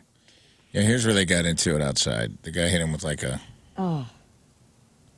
But the Sicko Stu guy thought he was a wrestler and then apologized. Dude, I'm sorry. I thought you were a wrestler. They shook hands. Right, I thought you were going to... There's another wrestler in that video that even says, like, hey, man, he's not a worker. Which is like wrestling slang for he's not in the business. He doesn't understand what you're doing. And the guy goes, oh, man, I'm sorry, dude. I thought we... Yeah, I thought you were a wrestler. I thought this was cool. And then they shook hands and apologized. But this Raja kid, I mean, really, I put him in the hospital, put him in a coma. Wow. He's in a coma? Yeah, that's the report I saw. He may be out of it now. Oh, man. You never know with wrestling because you never know if they'll just turn something into a work where it's like now he's in a coma. He wants revenge. Who knows? Yeah. I don't know. This dude is, he is punching him across the face and in the neck. And then somebody tries to get him off of him and they don't. This guy does. Yeah, dude's like laying there. Like, yeah, and then the other guy that has to stop him, like There's a bunch. literally has to fight him. There's 3 guys. Like this guy's trying to kill this dude. Yeah. What a crazy person. Well, LAPD's investigating. That kid could be going to jail for what he did. Dang. All right. On a lighter note, BuzzFeed put a list out of 50 actors. They say fans say Hollywood tried to make A-list, but the breakthrough never fully happened. So, can you think of... Oh, okay. That was a little different than what you said. You said, who do we think should have been More famous. more famous? You didn't tell me who that did Hollywood try to thrust upon us? I want to do both sides of it. Oh, okay. I want to ask because you know the number one is going I want to ask you guys, and maybe it'll match up on this list. Okay. Like, who do you think Hollywood should have tried been that one bigger, guy. but never really did? I know who Hollywood. Well, I can name one Hollywood tried. Who? Taylor Kitsch. Yeah, Taylor Kitsch. Yep. What They was tried real hard to get that dude over, and then he did John Carter. And John Carter. He was in like 4 blockbuster flops: Battleship, John Carter. He was like and he's not a bad actor. No, It's he's like great in the He's actually Waco. True Detective, Yeah, he he's was really Oh, good. okay. He's really good, and he's attractive. He played David Koresh. like Yeah. on paper, Yeah, Friday Night Lights is awesome. They tried to he's a make- win. They tried to make him like an A-list action movie star, and it just did not go. I've never seen wild. that man before in my life. I just looked him up. Never seen anything he's been in. He was in True Detective season 3 He's in the Aerosmith tribute band. That was Okay, well, I did see that. he Joe was- he Perry. played Joe Perry. and Draw the Line. Is there anybody else you could think of? Oh well, so when you initially said it, like every single time I see this guy act, I go, "Why isn't this guy the biggest?" I know who you're thing gonna ever?" say. And I know, and I've been saying it for years. Can we count it down? Ben Foster. Ben Foster's Ben Foster's on. my Ben number Foster. Ben Foster's on this list. He He's great. is, dude. He is so freaking good. He's such a good They bad say guy. He's such a Hollywood good- tried to make him A-list, but the breakthrough never happened. So When did Ben Hollywood Foster, work? wildly respected actor who steals movies without becoming a marquee name. And he was a child actor. He was in a TV show I used to watch on the Disney Channel. What Can't was remember the it? Do you name of remember? it. But he was one of Flash the- forward. Was it Flash Forward? That's what it says on the internet. That was probably it. At 16 years old, in 1996 and 97, he starred in Disney Channel television series Flash Forward. There we go. His first major role was in 99's Barry Levinson film Liberty Heights. He was also in 6 Feet Under, and he was the character Russell in like the later seasons, and he was excellent. All right, here's some ones they listed. I'm just gonna throw some names out, and this is who BuzzFeed says Hollywood tried to make A-list, but it never happened. Cara Delevingne. Yeah, she was a model. She did I think Chloe. She was a model for. She was the- Isn't she a little hard to work with, though? Didn't apparently. somebody say that? Yeah. Apparently, she's got big eyebrows. great eyebrows. Yeah. Time About She also is gay, and she had a reality show that I watched on like Hulu a couple of years ago. It was interesting. You tell me, when did Hollywood try to make Ben Foster a star? Yeah, that's what I want to know. Other than listen, I don't- X-Men: The Last Stand, and he was Angel. Get out of my face. I don't know. This is what BuzzFeed said. show me Guy Pearce.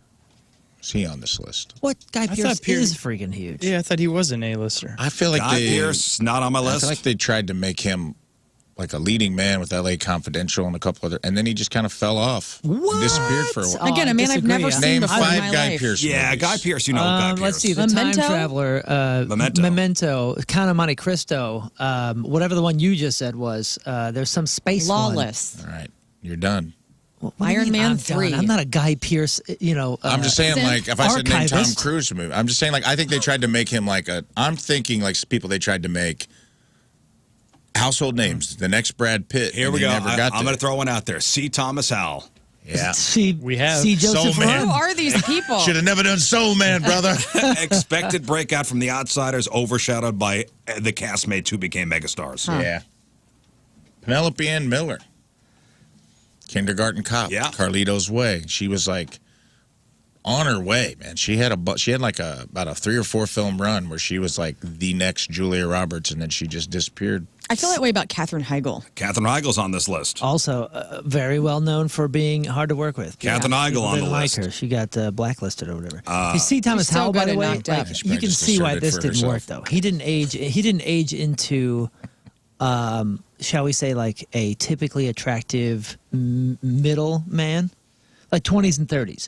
He went straight from like an attractive like 20-year-old to Having the googly eye. looking like Negan from Walking Dead. But see, Negan's super cute. Yeah, as an old guy, and he's kind of cool looking as an old guy. Well, they said he was primed to be the breakout star from The Outsiders, and everybody else passed him by. Yeah. Everybody Well, else passed him That by. crew is a massive crew, though. All right, Kit Harington and Emilia Clarke. Yes. From Where Game of is Thrones. Jon Snow? All I want is more of him with the great hair. Please, God. But he intentionally also had like a real issue after that, and like stayed.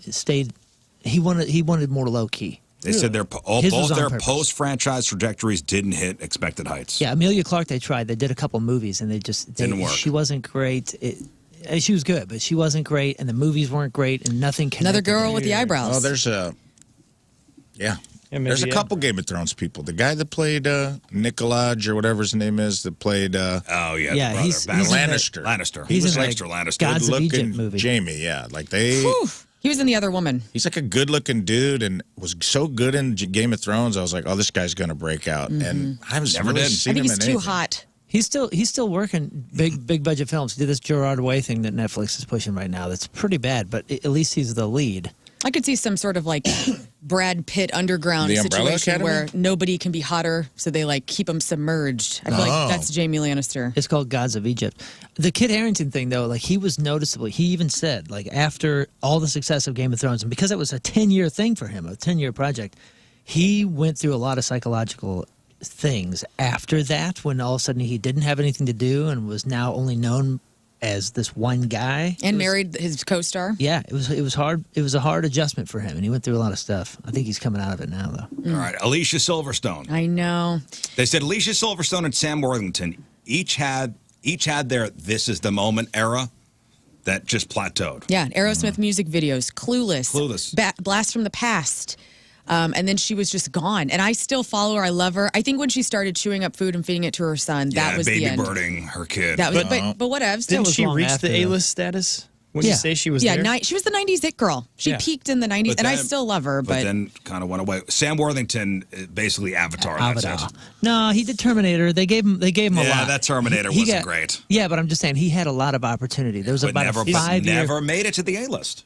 It's wild. Yeah, he's on a show with Garfield that, what is it? It's the one about the Mormon family. It's awesome. Let me find the name you know, of that. similarly to Ben Foster, Michael C. Hall, Dexter, I don't think has peaked. To me, he's like a who's the guy the who king of died? HBO. Who plays Lester Bangs in Almost Famous? Philip Seymour Hoffman. Yeah. Michael C. Hall, these men with their middle initials, I feel like are really great, but they never get to the status that I need them to be. And Michael C. Hall is one of them. All right, two more. Well, two more I'm going to throw out. Taylor Lautner and Charlie Hunnam. Jacob Charlie, yeah. from Twilight. I'm good not with 100% that. sure Charlie Hunnam wanted to do something. He did. To be honest. He did this massive, or this movie that was supposed to be massive, that was like a kind of an underground hit that never went huge. It's not Fountain of Youth, but it's something like that. Let's see. It was Lost City of Veet. That's it. of That's Z. it. It was pretty decent. It's that was nice to say he didn't want it when you don't get it. Where is Charlie Hunnam? He needs to be doing more. I know. He's the other Ben Foster. He's not a good in my actor, world. man. I've He's seen not him a- in some he's not a stuff. He good needs to be a actor. biker You know what it is? all the He's time. the only British guy who can't hide his British accent. He's not a dynamic. It comes actor. out. It Yeah. came out in Sons of Anarchy. Brother, give me some skin, brother. And I was like, every once in a while, his accent, when he was great in Sons of Anarchy, but there was a couple times, and it happened in Lost City of Z. It happened in this other movie he was in with McConaughey. King Arthur. King Well, Arthur, They that was tried a to make him huge King flop. Arthur. Yeah. He was in some other, The American, I think, with McConaughey. Gentleman? The worst Or thing The he's Gentleman, maybe that was it. the worst thing he's ever done. Period. Is Rebel Moon. What a pile. What a pile. I liked him in Sons of Anarchy. Again, they were pushing this guy to make A-list and never did. All right, Justin Long. Hey, back to Yeah. the Sam Worthington thing. Same thing. He can't hide his Aussie accent. It comes out at least 10% of the movie. Anytime. I didn't even know he was Australian. I don't Dude. really know much about him. I love Justin Long, and I kind of like that him being in The Barbarian. That was the last thing I've seen with him in it. He's so good. And yeah, he needs to get his due, but he's doing his podcast now. I think he's all right. Never made it to A-list. You know He what works a may lot. have like actually hurt him a little bit, probably paid his bills, and still does, is the Microsoft Apple thing. Because he was the Apple guy. Yeah, he was right? the Apple guy. Or he was the whatever. He's he was been the in other a one. lot. You ever see Jeepers Creepers, the original? Hilarious. Wait, Well, wait. Very listen, he may hilarious. be in things, but he's just not an A-list. All right, Aaron Paul. Yeah. Yeah, Jesse from Breaking Bad. Yeah, where is he? because he did a few leads that were. Same thing as Jon Snow. Huh. He's just a little too Jesse Pinkman. Listen, can't- and I kinda- they're working actors. I'm sure they make a great living, but just not superstar A-list. I could see Aaron Paul being, if they ever do a Green Day biopic and they need actors, I could see him being Billy Joe Armstrong. You're right. Aaron Paul. Yeah. Not bad. I saw something with Aaron Paul on a train or something recently. What was that? Maybe he was actually taking a train. Yeah, that was just him traveling. I'm surprised. Oh, Taylor Kitsch, by the way, is on this list, yeah. along with Taron Egerton. Oh, Yeah, but okay. he's still got a shot. He's in some big movies. I mean, he was Elton John. They're saying he could be the next Wolverine after Hugh. And if he gets that, he'll be back. All right, John David Washington. And this is Denzel's son. Yeah. Yeah. They're trying to Nepo him over. They're trying to Nepo him over. He is really good when he's really good. When he's not, he's not. Black Klansman, Great. awesome. Tenet, Tenet, not as awesome. I thought he was great the first time. When I Ballers. watched it again. I was Excellent. like, ooh, I don't know. movie about whatever sci-fi movie came out about the kid. It was like it was terrible. I watched it on a plane. I'm like, this is utterly bad. Ryan Phillippe. Yeah. Yeah, he was good. He Cruel was Intentions. good for what he did, and Well, just never made it to that. After he and Reese divorced, it all went downhill. So, He's in a new show, though, Motorheads, which is actually pretty good. really? All right, But it's still kind of. Scott Eastwood, which is Clint Eastwood's son, really pushing that kid too. He's got a chance. who is that? He's a good-looking Scott dude. Eastwood, good-looking guy. Very There's an good old looking. man in my gym that looks like Clint Eastwood. He He's looks more Clint like Eastwood's Cliff son. Is he Holy talking to crap, a dude. chair? He's in a good. lot of stuff. Eastwood. He's talking to the bench press. Dude, that's a great looking dude. He's like an American Hemsworth. Right? And speaking of Liam Hemsworth, He is looks on- like Oh, yeah. dude. Scott, I've never seen anybody look exactly like. If I told AI to give me a Hemsworth and Sam Worthington, who we just talked about, Yes. it's Scott Eastwood. Look Just at like this his guy. dad. Holy Gorgeous. freaking crud! Look at that. Right? Look how That's straight those look- brows are, dude. That's an AI Sam Worthington. I know what you're thinking. Am I right? Did my but dad. and you could see that's just like who his dad is. Right. You're like, yeah, there's Clint Eastwood in there. But like, good-looking dude. I just wouldn't have almost, seen that. But now that I say but it- when you say it, There- it's yeah. like he's popping out like a ghost in the face. He's let me got a see. full beard, though. He looks pretty good. Chris As the Klein, beard comes in. Chris Klein. Klein? I was just watching American Pie Friday. Oz from American Pie. And he's still like we Never watched made it. American Pie 2 on Friday night, and I was telling Tim Oz is the hottest one then and now, like still gorgeous. Wait, Yeah, he was kind of stiff. what is this Eastwood kid in? Rollerball ruined his career. That was his big movie. His big breakout movie was with LL Cool J, and it was supposed to be called Rollerball, and it was like a futuristic roller derby Oh, movie. yeah, I and remember it that. Oh, stupid. yeah. It was so stupid, and they just never cast him in anything ever again. This guy must be a terrible actor. Because if Scott Eastwood? if he looks like that and he's got the Nepo, And his dad's Clint Eastwood. he's got the Nepo wind, he must be terrible. Look at him smoking a cigar. I mean, he looks amazing. Look at him with those he's horse got- ears. That's keep cool. in print, I guess. See what the 5 best Scott Eastwood movies are. Well, the only thing that's popping up is the longest ride in Pacific Rim. Well, there's a clip right Is that like there. a that cowboy says- movie? Click on the left. It says the 5 best Scott Eastwood movies. You're almost there. You're on it. See what IMDb says. I just want to know what he's been in. I mean, he's got a lot coming up, too. Overdrive, Pacific Rim Uprising. Suicide Squad. Oh, right. longest ride. I heard about that. Oh, the Fate of the Furious. Okay. What about Christian Slater, dude? I Yeah. feel like Christian Slater, and he seems like such a nice guy. I saw an interview on TikTok the other day about he took the River Phoenix was supposed to be an interview with the vampire, and he died. And Christian Slater got the role, and he donated his salary to River Phoenix's. Because he's like, I felt guilty because he's my friend, and I felt like I only got the role because of what happened to him. So he's like, I felt weird about taking it, so I donated all the money to his That's cool. charity. And I was like, what a nice guy. And he was like primed to be a big deal after True Romance. Yeah. And Pump it up. Just Pump it. Yeah, pump pump up up the the volume. volume. Pump the volume. Gleaming the Cube. I started watching. Underrated, dude. I started watching Mr. Robot, and he's in Mr. Robot. And as I was watching him, and I know that show's a couple of years old, I kept thinking like, oh, he could have that resurgence that I hope he gets it. that Ethan Hawke had. You Yeah, know how yeah, I Ethan can see Hawke is that. like in all this Disney stuff. Oh, yeah, the and he's black like phone. and he's a bad guy. Yeah, Yeah. like he's got this Ethan Hawke-ness about him right now. I get that. I feel like Christian Slater could have that if he gets the right Yeah, roles. it's good. A couple more on this list. All right, Billy Zane. Billy Zane. Never got to the. Oh, But after he's about to Zoolander. play Marlon Brando. in a Brando biopic. That's true. Because Zane might have his day because he looks just like him. Yeah, because those Yes. biopics are slapping it right Well, now. They Marlon are. I Brando love might a be. Get biopic. out of here. No, but you love them and you haven't seen any of them. No, I've seen biopics. There's like 3 a month. I've seen Biodome. I've seen Biodome. All right, here's another one. Topher Grace, Eric from that yes. 70s show. Yeah. Yeah. Oh, yes. I've heard he's a Poised to be a-hole, though. A-list and just never got He's there. too cute. He looks like a little boy. It's like, you got to grow up, pal. People have also said he's like kind of a jerk, Really? hard to work with. That's why he left that 70s show. Is his name Christopher? They call him Topher. Topher, yeah. Oh, I bet you're I right. don't know. Greg Kinnear. Oh, Yeah, Little as Miss good as he Sunshine. gets. And as good as it gets. Yeah, he's so good. He really is But talented. wouldn't you say also he's had moments where he was an A-lister? I don't know. He Like really a household name. Like Everyone when? knows who he is, I right? know, but he's not like to the potential we think he could be. Yeah. Yeah. I always saw him as like a TV star who overachieved. That's what I always saw him. Because he hosted like Talk Soup for a while. Yeah, he was the host of Talk Soup. He That's like right. started. So I mean, Bradley Cooper did that too. Bradley Cooper was on a outdoor show I used to watch when I was a kid. He was like one of 3 hosts for like a kids outdoor show where they would just go. That was on after the cartoons, and I'm like, well, he really overreached. Who's the come with the kick drum? Come with the kick drum, Who's Gary. that guy? Oh, Tim got me. Because that guy's kind of the same I got trajectory. a cameo from who him. is Yeah, that? what is his name? I can never. It's from. He plays Jennifer Aniston's brother in the breakup, and He's he's in a lot has of the stuff. gay man's acapella. Oh, he's in all the Lose Best in Yourself. Show and Yeah. he's in Best in Show. and all What's that. that? He's hilarious, Oh, yes. What is his name? dude. He plays the boyfriend. John Michael Higgins. There you go. John Michael And his Higgins. last Yeah, name he's is great. Higgins. Come Yeah, with the he's kick drum. amazing. Gary. He and Greg Kinnear are both kind of like the same kind of guy to me. Like they're super talented, and no matter what you put them in, you're going to enjoy this. They're going to pull it off really well, but you're never going bigger than Should they this. do Stuck on You 2 and have him as the new brother? I feel like Greg Kinnear is the third Chad Lowe. Like you go Rob Chad Lowe, Chad Lowe. Lowe, and then Greg And Greg Kinnear.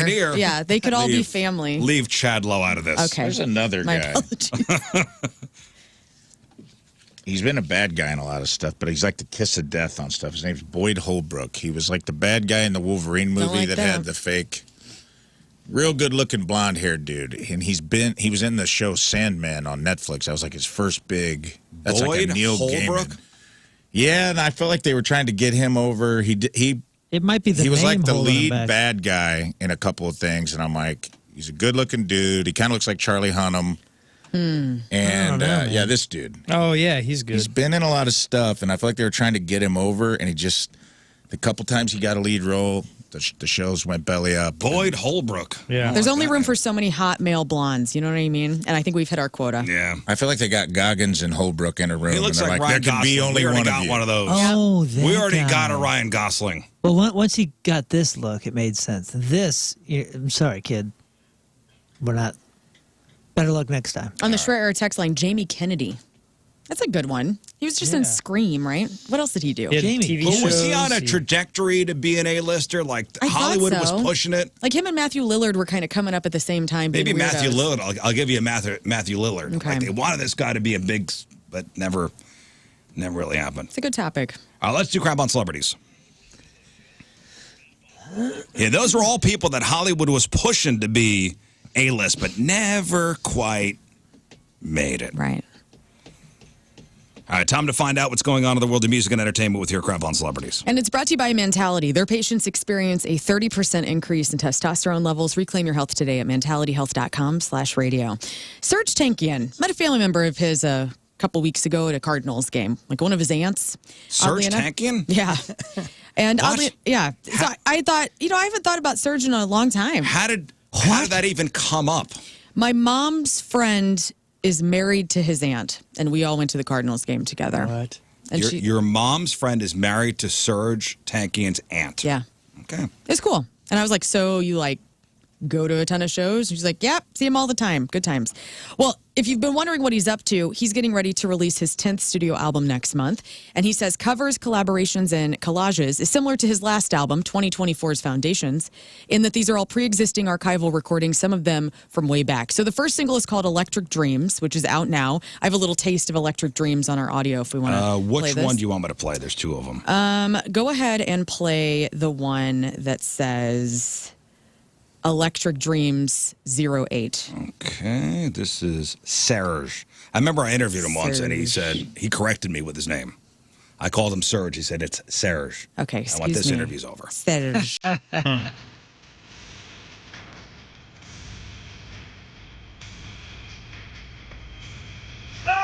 Yes! This is for 12 minutes. Yep. This is.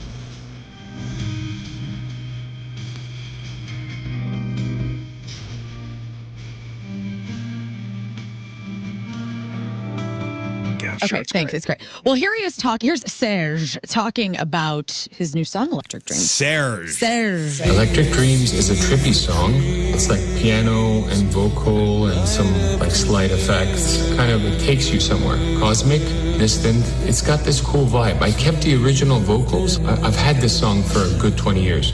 It's just a small piece of music, but it's the perfect way to start covers, collaborations, and collages. Oh, It's kind of interesting. So from the archives, you're going to get some covers, collaborations, and Collages. collages. And when they're doing this Serge. thing that I feel like all artists are doing now, they're doing a 10-week release schedule. Yep. So new track every The 10 waterfall. weeks, one a week, and then it will be out in full on October 24th. You ever interview somebody and have them correct you on their name in the middle of the interview? No, but I did ask Randy Bachman of Bachman Turner Overdrive, how do you pronounce your name? Because I've heard it both ways. And he said that it's Bachman. Randy Bachman, not So he Bachman. says it incorrectly? Even better He does. question. Even better question. Have you ever corrected somebody on your mispronounced Mr. name in the Rizzuto. middle of it? Because I could probably pull tape on about 30 of them. Yeah, but I'll do it in a funny way. I would do it in a funny way. We had that the other day. Yeah, Somebody yeah. called me, and I was going to roll with it until somebody else corrected him. I remember interviewing Robert DeLeo from Stone Temple Pilots. Yeah.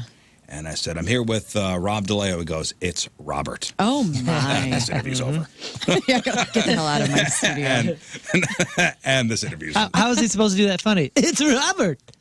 No, but he could have just roll with it. And listen, he could have just not said anything. I think he's on tour right now with Joe Perry. It's Robert. Robert. Excuse Joseph. me.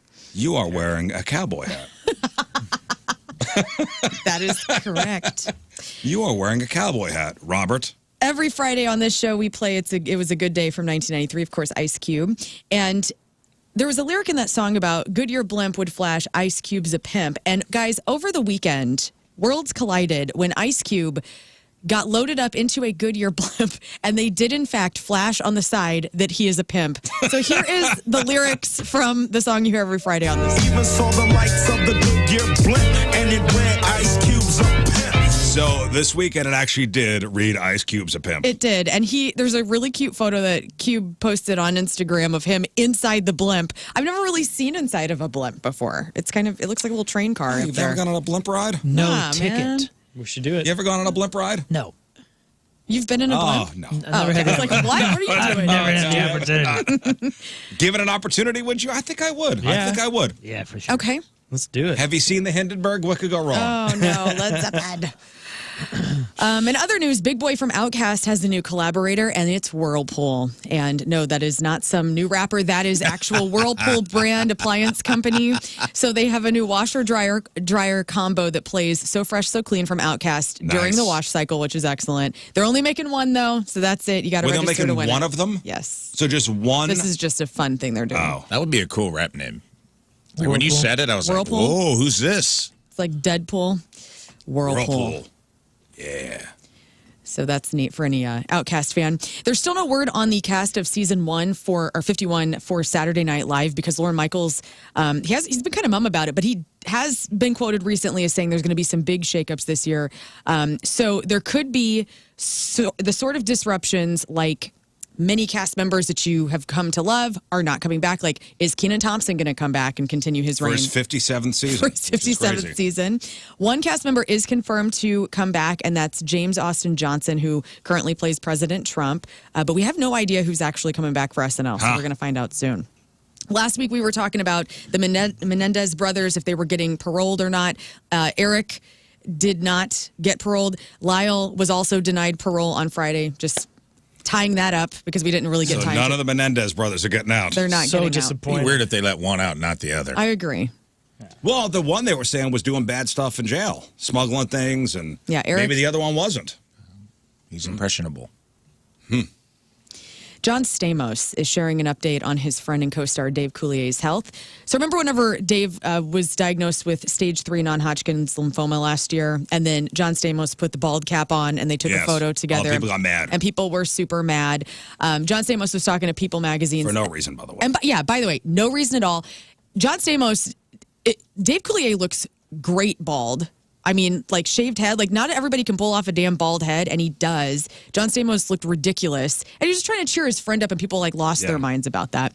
But Stamos says he goes to see him, and he's doing great. He says we have a couple of shows we're doing together. We're going to Japan in a couple of weeks to do a Comic-Con thing, which will be good. And he loves spending time with him. After Dave's initial diagnosis, John Stamos, stood with him by his side, took all that heat for wearing the bald cap, but it's That good to was hear one of Dave's those doing things well. where people got quote unquote outraged Right. that John Stamos, how dare he put on a bald cap and quote unquote pretend that he's got cancer. Right. The people that were outraged, did you actually ask somebody who had cancer if they were outraged by it? I know. that was one of those. It's like, thank God for humor in times that are like really tough. And also, that's their friendship. We have no business with that. I don't think any actual people were ever outraged. You ever met one of these people? I'm Outraged serious. people? I'm serious. They exist. They're yeah, out there. Well, everyone exists. There's some Wait. whatever you can They live imagine. on the Everyone internet. exists? Yes, I'm saying it exists. Anything you can imagine exists. But I'm saying the 0.0001% of the population that actually even could be tweets one They thing. seem to be the loudest. But no, they're not the loudest. The algorithm makes them the loudest, and then it makes news and et cetera, et cetera. And here we are talking about Are it you 8 months blaming later. the algorithm? I'm blaming the Mr. Algorithm. Algorithm. That's a cool DJ name. If Whirlpool and Algorithm put out a collab, Because I am in, dude. I get it. Yeah, I'm kind of a homebody and whatever. But I'm out in society, and I don't know a single person. I don't think I've come across a single person that would have been upset about this. Same. Like, where are they? Where is the outrage in Yeah. prison? Live in a, Show yourself. They live in a Show town yourself. where outrage town. I don't know. Outrage, New York. Population 0131. 7. Speaking of weird names, I had no idea that Norman Reedus and his wife, they named their son Mingus Reedus. Yeah. Now Mingus, That is awesome. Mingus Mingus Reedus. Reedus. Isn't Mingus from Boy Meets World? I'm assuming Mingus is like a very Irish. Is it? I'm Irish. I don't know. Yeah. I've never heard of the name Is Mingus a common name in Ireland? Maybe Fungus. Dingus not and Mingus. Dingus. is Norman Reedus Irish? I don't know, dude. that either. I don't know. Reedus. What is it? Anyway, his son's name is Mingus Reedus. He's 25 years old. He's the son of Norman Reedus and his model mother, Helena Christensen. And he was arrested for... He's married to Helena Christensen. Norman Reedus, yes. What? Nice. Listen. Nice. Get off that. We're talking about Mingus, okay? Mingus. It's Mingus time. It's Mingus time. He was arrested for assaulting his girlfriend over the weekend. So New York Police Department say the 33-year-old woman had injuries to her neck and her leg and responded to the call on Saturday. The alleged victim claims that Mingus choked her with so much force that he actually lifted her off of the ground. Golly. He also kicked her in the leg and then threw her to the floor. And the incident occurred in the apartment of which they share. And so Mingus was hit with the following charges: third-degree assault, obstruction of breathing, reckless physical injury, aggravated harassment, and second-degree harassment.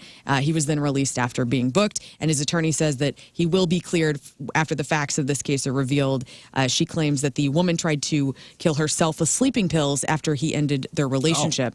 So what a mess. So Mingus is a variant of the name Magnus, meaning great or mighty. Well, let me. The I will- Mingus? I think it's the lesser of the two. I want to put that out there. Yeah, Magnus or Mingus? If you're on the fence about naming your kid Magnus or Mingus, One may, lean Magnus.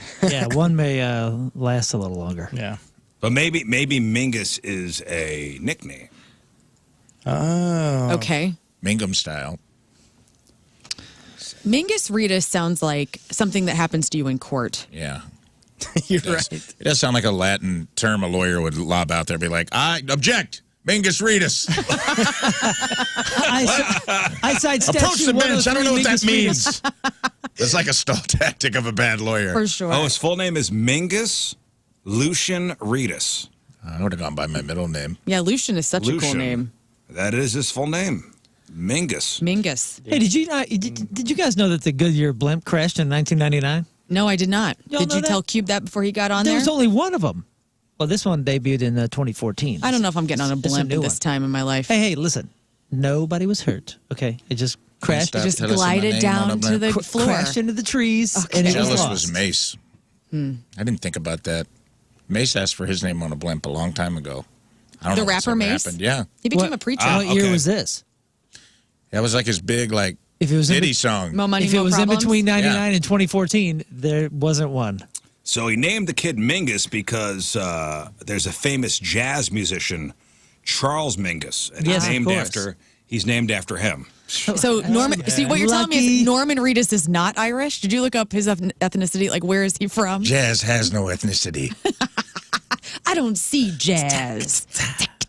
His father especially is into Charlie Mingus. There you go. Okay, that's what Helena Christensen. Yeah, could have named him Charlie. You could have gone Charlie or Charlie's Chuck. cool. Or Christensen, and This she is could have my- had her name present in the This first is my name. son, Mangione Williams. That'd be better, Actually, actually. awesome, Chuck. It's kind of a cool name. After I said it out Mingus. loud. Mingus sounds like a slang for vagina. Absolutely, it does. I wonder what Like you a get. real, Mingus into like Mingus? I don't want to, like a bad one. You know what I mean? Yeah. Put your dingus in the Mingus. Like one Put that's a your little dingus in tart. the Mingus. Like a tart one. Like a If you get down there and it's a little a tart, bad you're one. like, she had a little Mingus. Oh man. She's walking around a little mingy. hasn't been waxed in a while. I still did it. I know. Oh man. It was mingy. Mingy. Blah. Blah. Blah. Yeah. Thank you. Thank you for that. Zach Bryan is joining Matthew McConaughey on his upcoming book tour. The Oscar winner is launching a book tour for his new project called Poems and Prayers, which is going to be released on September 16th. It is a focus of faith, reflection, and spiritual storytelling. So green lights was Matthew McConaughey telling us about all the great lessons that he learned and how many green lights he had in his life to get to where he was. This will now be more spiritual, and I think that's cool. So Yellow good for them. lights. They're coming to Nashville. The Muni in Forest Park wrapped up its 107th season Sunday night with its final musical, Jersey Boys. So 10,000 people came out every night, the president of the Muni says. They've made this part of their tradition and they're part of their family. They also recently won a Tony for Best Regional Theater. So congratulations to the Muni. So 10,000 people a night. That's what the CEO says. That's amazing. How many heat strokes per night? No stats on that. And finally, pick your adventure, guys. I'm only going to tell you one of Okay. these stories, okay? So whatever you want. We got Who's Naked Online this week or New Couple Alert, possibly. Who's naked online this week? Mm-hmm. Or new couple alert? Yeah. Which story would you like? Moon? Who do you vote for? Well, you know me. I don't care about couples. I'm going to go who's naked too. Okay. Show me nakedness. So we Who's got naked? 2 for the nudes. Give me the choices one more time. Who's Naked Online this week and Okay. New Couple Alert, possibly. I'll go new couple. All Just right. to be- All right. Scott. Scott? I believe in love. Yeah. Dude, I believe in love, and so I, too, am going to go with whoever's naked this Yes. Who's All right. naked? Who's naked Who's this week? naked this Ladies week and online? gents. It's Britney Spears. Oh. Yeah, checking in That's on not even Brit. news. It got sad quick, didn't it? She posted a nude photo Couples, of herself couples. on Instagram a couple days ago. She was wearing nothing but knee-high black boots, had a rose emoji strategically placed on her crack, and she's just living, you guys, so she's I'm all happy right. for her. Oh, she didn't post an actual nude on Instagram because she didn't know the rules. Well, no, she actually did put like a little emoji up to cover her crack. Emoji up. Oh, And okay. all right, disappointing. Do you want to know who's possibly a new couple? No. Okay, She good. had to Not- cover her nope, mingus. Not anymore. All right, well, that's your crap on celebrities. Celebrity celebrating a birthday today. We begin with Yifei Liu. She's 38. That's the star of the live-action Mulan movie. Blake Lively is 38. Rachel Bilson is 44. Kel Mitchell from Kenan and Kel is 47. Alexander Skarsgård is 49. That Murderbot show, by the way, it sucks. Really? Jody Messina is 55. Robert Horry, the retired NBA role player, who managed to hit clutch shots for 7 championship teams. 2 with the Rockets, 3 with Shaq and Kobe's Lakers, and 2 with Duncan Spurs. He's 55. Claudia Schiffer is 55. You into your little joke? No? Oh. Oh, my little joke. Everything's a little with you. Rachel Ray is Stop being 57. Schiffer brain. DJ Terminator X. I did it. You did it. You did such a good job. Public Enemy is 59. Blair Underwood is 61. Billy Ray Cyrus is 64. Joanne Wally is 64. Tim Burton is 67. Elvis Costello, 71. Rob Halford from Little Judas Priest is 74. Gene Simmons from Little Kiss is 76. John Savage. This dude was in The Deer Hunter, Onion Field, Godfather Part 3, Inside Moves, Do the Right Thing, and more. He's 76. Raleigh Fingers, The Pitcher and the Mustachio, is 79. And Tom Skerritt. Tom Skerritt. Yeah, dude. Tom Skerritt. Yeah. Great actor. The chief flight instructor, scary, scary man in Top Gun. Remember in Other Guys, whenever Will Ferrell has the Tom Skerritt, or no, it's Michael Keaton has the Tom Skerritt autograph photo in his office. Yeah. That's so good. Yeah, he's Viper. Viper is 92, dude. 92. That's what it says. Wow. I mean, he was old when we were young. You know what I'm Mingus saying? smells like Schiffer. Today's porno birthday, which is being brought to you by Patricia's, where fun and fantasy meet, is Sarah Stone. And today's birthday girl has been in 442 fine films, including Two Chicks, Same Time 5, Big Bodacious Knockers 1, Big Sausage Pizza 8, Boobaholics Anonymous 1 and 6, Cougars on the Prowl, Knock Knockers, Luscious Lady Lumps, Mommy Needs Money Too. No. 2 as in TOO or the number No, 2? the number 2. Oh, okay. The second in the series. I see. The Nurses of Boobsville, The Ski Bitch, and who can forget a role in 2006's Yummy in My Tummy 2. Sarah Stone is 42 years old. That's your porno birthday. Those are your crappy birthdays, and that was your crap on celebrities. The Ski Bitch is my favorite. Yeah. All right, we'll take a break. We'll come back with your sex Tom fun facts. All right, here's a question. Let's say you're in the dating world. What 4 pictures would you ask a potential date to take to see if you're compatible? So what 4 pictures would you ask a potential date to take to see if you're compatible? Like a snapshot of their life somehow. Like, what do you want to see if you could before you know you could be together? Also let you know what Shrekking is and hamstering and Burning Man's going on right now. Oh, yeah. Paris Hilton's there. Oh, good. I'll tell you about what's going on inside the Orgy Dome this year. Nice. We'll chop it up next. Stay there. Give a big thank you again to those who showed up to the Jeff Burton 100-inning Memorial Softball game on Saturday. It was great to see everybody out there. Well, we need you again, guys. Join us Saturday, September 6th, Tower Grove Park, for the Zero Prostate Cancer Walk. I'm throwing out the Eagle Call. Eagle call! So join us to walk or run in memory of Jeff and help raise funds that drive research and provide critical services to help prostate cancer patients. So get signed up, raise a minimum $50, and we've extended the deadline. Raise a minimum of $50, and you get an exclusive Team JB Premium T-shirt. So join us as we help with this great cause. Sign up now for the Zero Prostate Cancer Run and Walk. Again, the event is September 6th over at Tower Grove Park. All the details at 1057thepoint.com. All right, so before we get into Sex Time Fun Facts, big thanks to listener Derek for sending us this article that was from Fox 2. Headline, the St. Louis question, more than just small talk? And we all know what the St. Louis question is, right? Where'd you go to high school? That's it. Yeah. Is that St. Louis exclusive? Yes. That question? It truly is. I'm sorry. It truly is a St. Louis thing, and it's such a weird thing that they're proud of that everyone else thinks is Lame? lame. Well, and here's what I'm going to summarize the article here. Again, this is from Fox 2. If you've spent any time in St. Louis, you've almost certainly been asked it. It's a question that would, come from a new acquaintance, a business contact, or the person next to you at the bar. Where did you go to high school?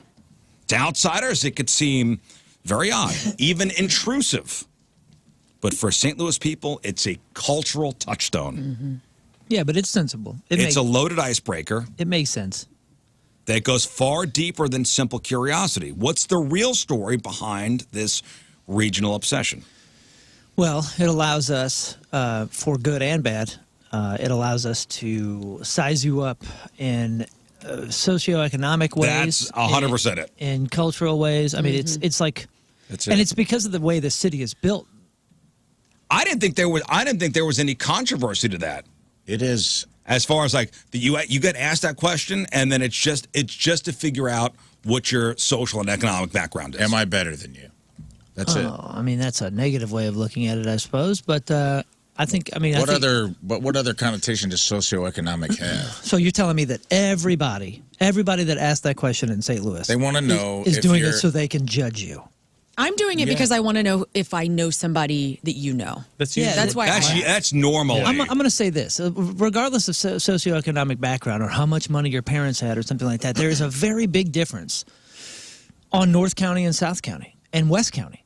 And by saying that, you can kind of understand. And it's nobody, I don't, maybe I'm looking at it with rose-colored glasses, but I'm not sitting here saying, oh, you went to so-and-so, oh, you must be poor or you must be rich. It's I kind of know your experience because of the friends that I know that went in that area. So you kind of size up their life experience. I don't know. Maybe their worldview. Maybe it means different. Maybe it means something different to different people. It feels to me like, weirdly, it's the way people treat Greek life in college, like what fraternity or sorority you were in at whatever campus you were on, kind of tells them about like the cut of your jib, like whether you're good enough to work at this financial firm. We treat high school like that, which is super weird. It's almost like, you went to Parkway North. Okay. And I don't even know. I don't even know what's good or bad. 'Cause I didn't go here. So, I've been told by a couple people like, you don't want people at this high school, man. They're crazy. But it may not all be bad. Well, somebody who went to McClure definitely grew up different than somebody who went to Lafayette. Right. They didn't have 6 xylophones. I tell you that right now. And then we talked about that the other day when we were at I go, you're like notable alum, David Freeze and Ryan Howard. And I go, so. Baseball program's pretty good. Exactly. Yeah. Baseball program. So I go, the baseball guys are top of the heap as far as getting chicks in this high school. And you go, yeah. Yeah, probably. So you kind of know that, So right? there's a book about this. A guy named Dan Dillon who explored this phenomenon in his book. So where'd you go to high school? The Baby Boomer edition. He says that, the question is a powerful conversation starter that offers an instant snapshot of a person's background. That's what it is. It is an instant snapshot of somebody's background, where you went to high school. And he traces the origins back to the mid-20th century, pointing to 2 major cultural forces. The first was Prom Magazine, published from 1947 to 1972. This magazine gave students from the area's hundreds of high schools a window into each other's lives, featuring gossip columns and photo spreads. It created a shared regional identity. As Dylan noted, it helped students discover that despite different schools, we're all pretty much alike. The other major factor was the significant presence of Catholic schools. So in the early 1960s, about 1 in every 3 high schools in the region were Catholic. Knowing which one a person attended often revealed a great deal about the family traditions, faith, and social circles. Yeah, there's a cultural difference between, especially the Catholic school. So it's like, sure. you didn't go to a Catholic school, huh? That's interesting. It also lets people know, I would imagine here, it seems like a lot of people do private school here, right? Yeah. So I would imagine it's also a way to find out if you were private or public. It seems like. Yeah, I'm sure people are using it in nefarious or negative ways, like you're saying, but I think that's an outsider's perspective. I think the majority of us inside of it are using it because, as soon as you got out of high school, this is a very small town, so everyone is intermingling immediately. It's our code question. And it's kind of, it's not necessarily a code question. It's also like, you went so-and-so? Oh, I have some friends that went there, and this is what I know of them. I think personally, and again, I'm not a native to here. I mean, I've been here long enough where I think I kind of got the pulse of what's going on here. I think it's St. Louis's code question, us specifically, to reveal somebody's background. I cannot see it any other way. Because when I first moved here right after college, I met Video Joey and a few other friends, a friend Lauren, and they're 2 of the most like they know everyone in town somehow, but they're every time you go somewhere, like, oh, what high school? And they say like, oh, do you know blah blah blah, and instantly like they became friends with that crew. And I'm sure. Listen, from I'm different sure. schools. I'm sure there's maybe we have mutual friends because we went to the, you went to high school with my friend Mark or whatever. I just realized I'm the only one. I'm the only St. Louisan as far as high school goes in the room. I didn't realize that. Yeah. Yeah, man, you're Mr. St. Louis. Look at you. Well, no, I Lucky. just, Holiday. I'm just saying. Mr. St. Louis. Yeah, I Mr. just. Mingy. Yeah, I don't. I mean, I can see how it's being used as a negative thing. Dude, you your went to dingus pub- was in so much Mingus. Yeah. Because You went to it was public like, school, right? You're Mr. St. You stayed in the Yeah, it was Mingus too public. long. That's why you were a dad so young. Yeah, I was public. St. Such a Louis, bummer you went to South public, County. dude. Yeah. Gosh. South County. Slanging that public Mingus. Honestly, though, the way that I do it as an adult, if I say what high school did you go to, and they went to a high school that I'm really familiar with and know a lot of people from, it actually kind of helps me assess my understanding of their worldview a little bit. Like a friend that I work with right now, he's a Kirkwood grad, and when he said that, I knew a lot of people who went to Kirkwood. I went to church in Kirkwood. My dad taught at Kirkwood. So like I kind of know the differences between how they view the world and how I viewed the world not going to Kirkwood. And then I, worked with a bunch of people that went to a school in North County and had my kids go to a school in North County. Well, and I know the very distinct differences on how they approach the world than we did in South There County. are many different online forums, about this. The majority, looking at it, yeah, there are some that look through the rose-colored glasses, but the majority, it's like the name of a high school can be shorthand for assumptions about a person's upbringing and perceived, not just how much money their parents had or what kind of house they grew up in, but perceived intelligence. Oh. I've never done that for like, oh, your brain must be really big. I just want to know who I know. I'm like, do you know Mark? Oh, yeah. You went to Marquette? You must be a dope. I don't know. I mean, because I don't have kids, Be a so like big I don't know dope. what the best schools are in St. Louis. Right. Yeah. I went to Columbia High School, which is a public school. I could have gone to Jabot, but my parents didn't want to spend that extra money. But where you grew up, you didn't have a lot of high schools. Like there was one high school. There was, right? it was Columbia High School, Waterloo High School, Dupo. Yeah. It's It's a geography thing, too, and a different era. There are a lot of high schools A lot. around here. There's so many. And okay, here's another example. I met somebody the other day around my age. So we're talking 80s kids, right? And I said, and somebody said, oh, blah, blah, blah. I went to, I forget which school, but it was way out in St. Charles. And if you remember, in the 80s, St. Charles was freaking Egypt. He may as well have lived in Kansas. So hearing that he was from St. Charles, it was okay, so you grew up not really participating in St. Louis County. Because they didn't. They were so far It was west. their own world. They had Right. their own world. So understanding that, we didn't have a lot in common as far as St. Louis County events and all that through the 80s and 90s because St. Charles was somewhat isolated at the time. And South County, people in South County, they wouldn't go to St. Charles if their life depended on it in the 80s and 90s. It took so freaking long. You had to go all the way up to 70, and like you felt like you were backtracking back down. Apparently in Hawaii, they do this too. Yeah, it was just In Hawaii, a perfect storm. it's kind of the same. They do ask that question in a different way in Hawaii. In Hawaii, a common icebreaker is a similar question. Where are you when grad? Where are you in grad? Where when? Lindbergh 99? Where are you when grad? 03, Columbia High That's how School. they ask you in Hawaii. Yeah. Do they put a lay on you when they ask? I guess so. Okay. Oh, thank you very much. Commonalities, you know? So, I don't know. Interesting article, and it's always an interesting conversation, and there's a book about it if you want to explore more. Like if somebody tells me, if somebody comes up and says, I was Oakville in the 90s, I, first of all, I hate them. What? And, well, Oh, my friends are. Pat Maroon. Pat Maroon. Dude, my friend Emily G's listen, like the coolest. my wife He's went to gonna Oakville. beat you up. No, I'm saying, first of all, I hate them, but I know that they were like soccer centric. Oh, yeah. You know what I mean? We had that in common because they were our rivals. Oh, man. After we destroyed all the Catholic school rivals, the Viannis and all that, and they couldn't keep up, the only people that could were Oakville. So, like, when I hear about Oakville, I'm like, oh, instant commonality because we were rivals and we were both soccer places. Or some people go, "Pff, Oakville, poor. What?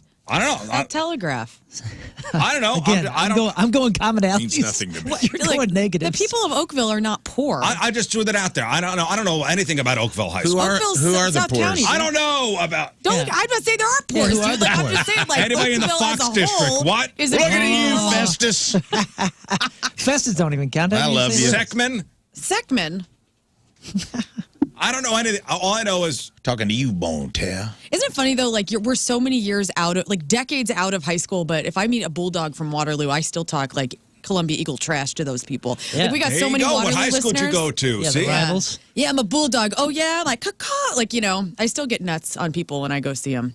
And also like the Catholic that you're talking about, the soccer rivalries, like soccer players at Jabot High School were the freaking best, dude. We could never beat them. The girls and guys, they both killed it. That's about it. Yeah, you're figuring out your boundaries. Who are our enemies? Hey, who's this? Hey, it's your buddy Fireplug the Clown from the Shrine. Oh, Fireplug the Clown, guys. That's You right. go to Gather the Juggalos? What's that? Yes, of course. Hey, The guy, buddy. the juggler. Yes, the juggler, yeah.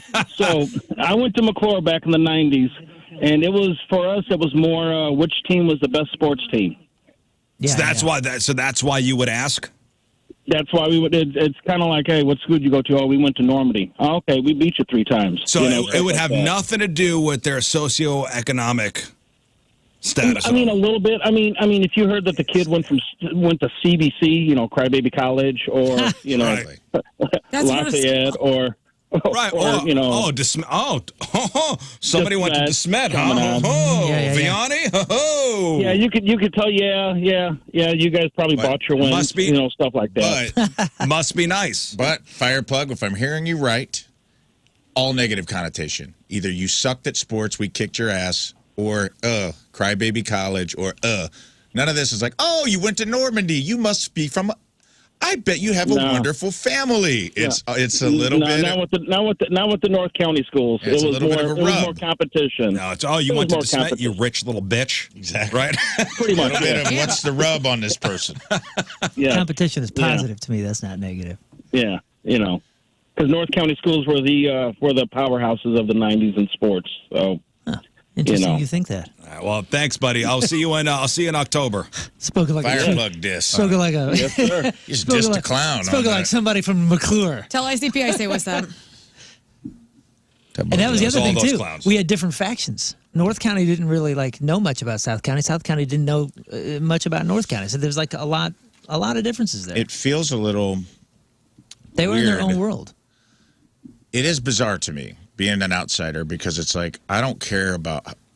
Like, I'll talk about high school lovingly, but I don't care about that. I think it's weird to be an adult in your 40s and care about that stuff. Because it's not really about the high school. It's not. It's weird. But it's also not like about the high school. when people are like obsessed with like high school sports in their 40s, it feels bizarre. Like, it feels so small town to me. Like, when I go home, I get weirded out by people in my hometown who I love that are like, freaking hate the Christopher Bearcats. And I go, you're 47. You shouldn't care at all. Yeah, but about the team. Okay, but 2 towns over who are in the exact socioeconomic But if position you we're have- in. They just happen to live 2 towns over. But this is a small is it a town. sports thing? Is it like It it's is. a small town? It's a and this tribal is- thing. It's a small town, and it's a sense of community pride. Yeah, it's community spirit, and a little we should honestly probably want more of that. Don't you envy the Texas places that are all obsessed with their It's in high good school fun, like what and Lauren college said, where she's football? like, "Oh, you're from there, I'm a Falcon, whatever." Like that's great, but there are people I know that like literally are like, "I'll spit on a Christopher Bearcat," and I'm like, Down, Dale. "Dude, you're thrice divorced."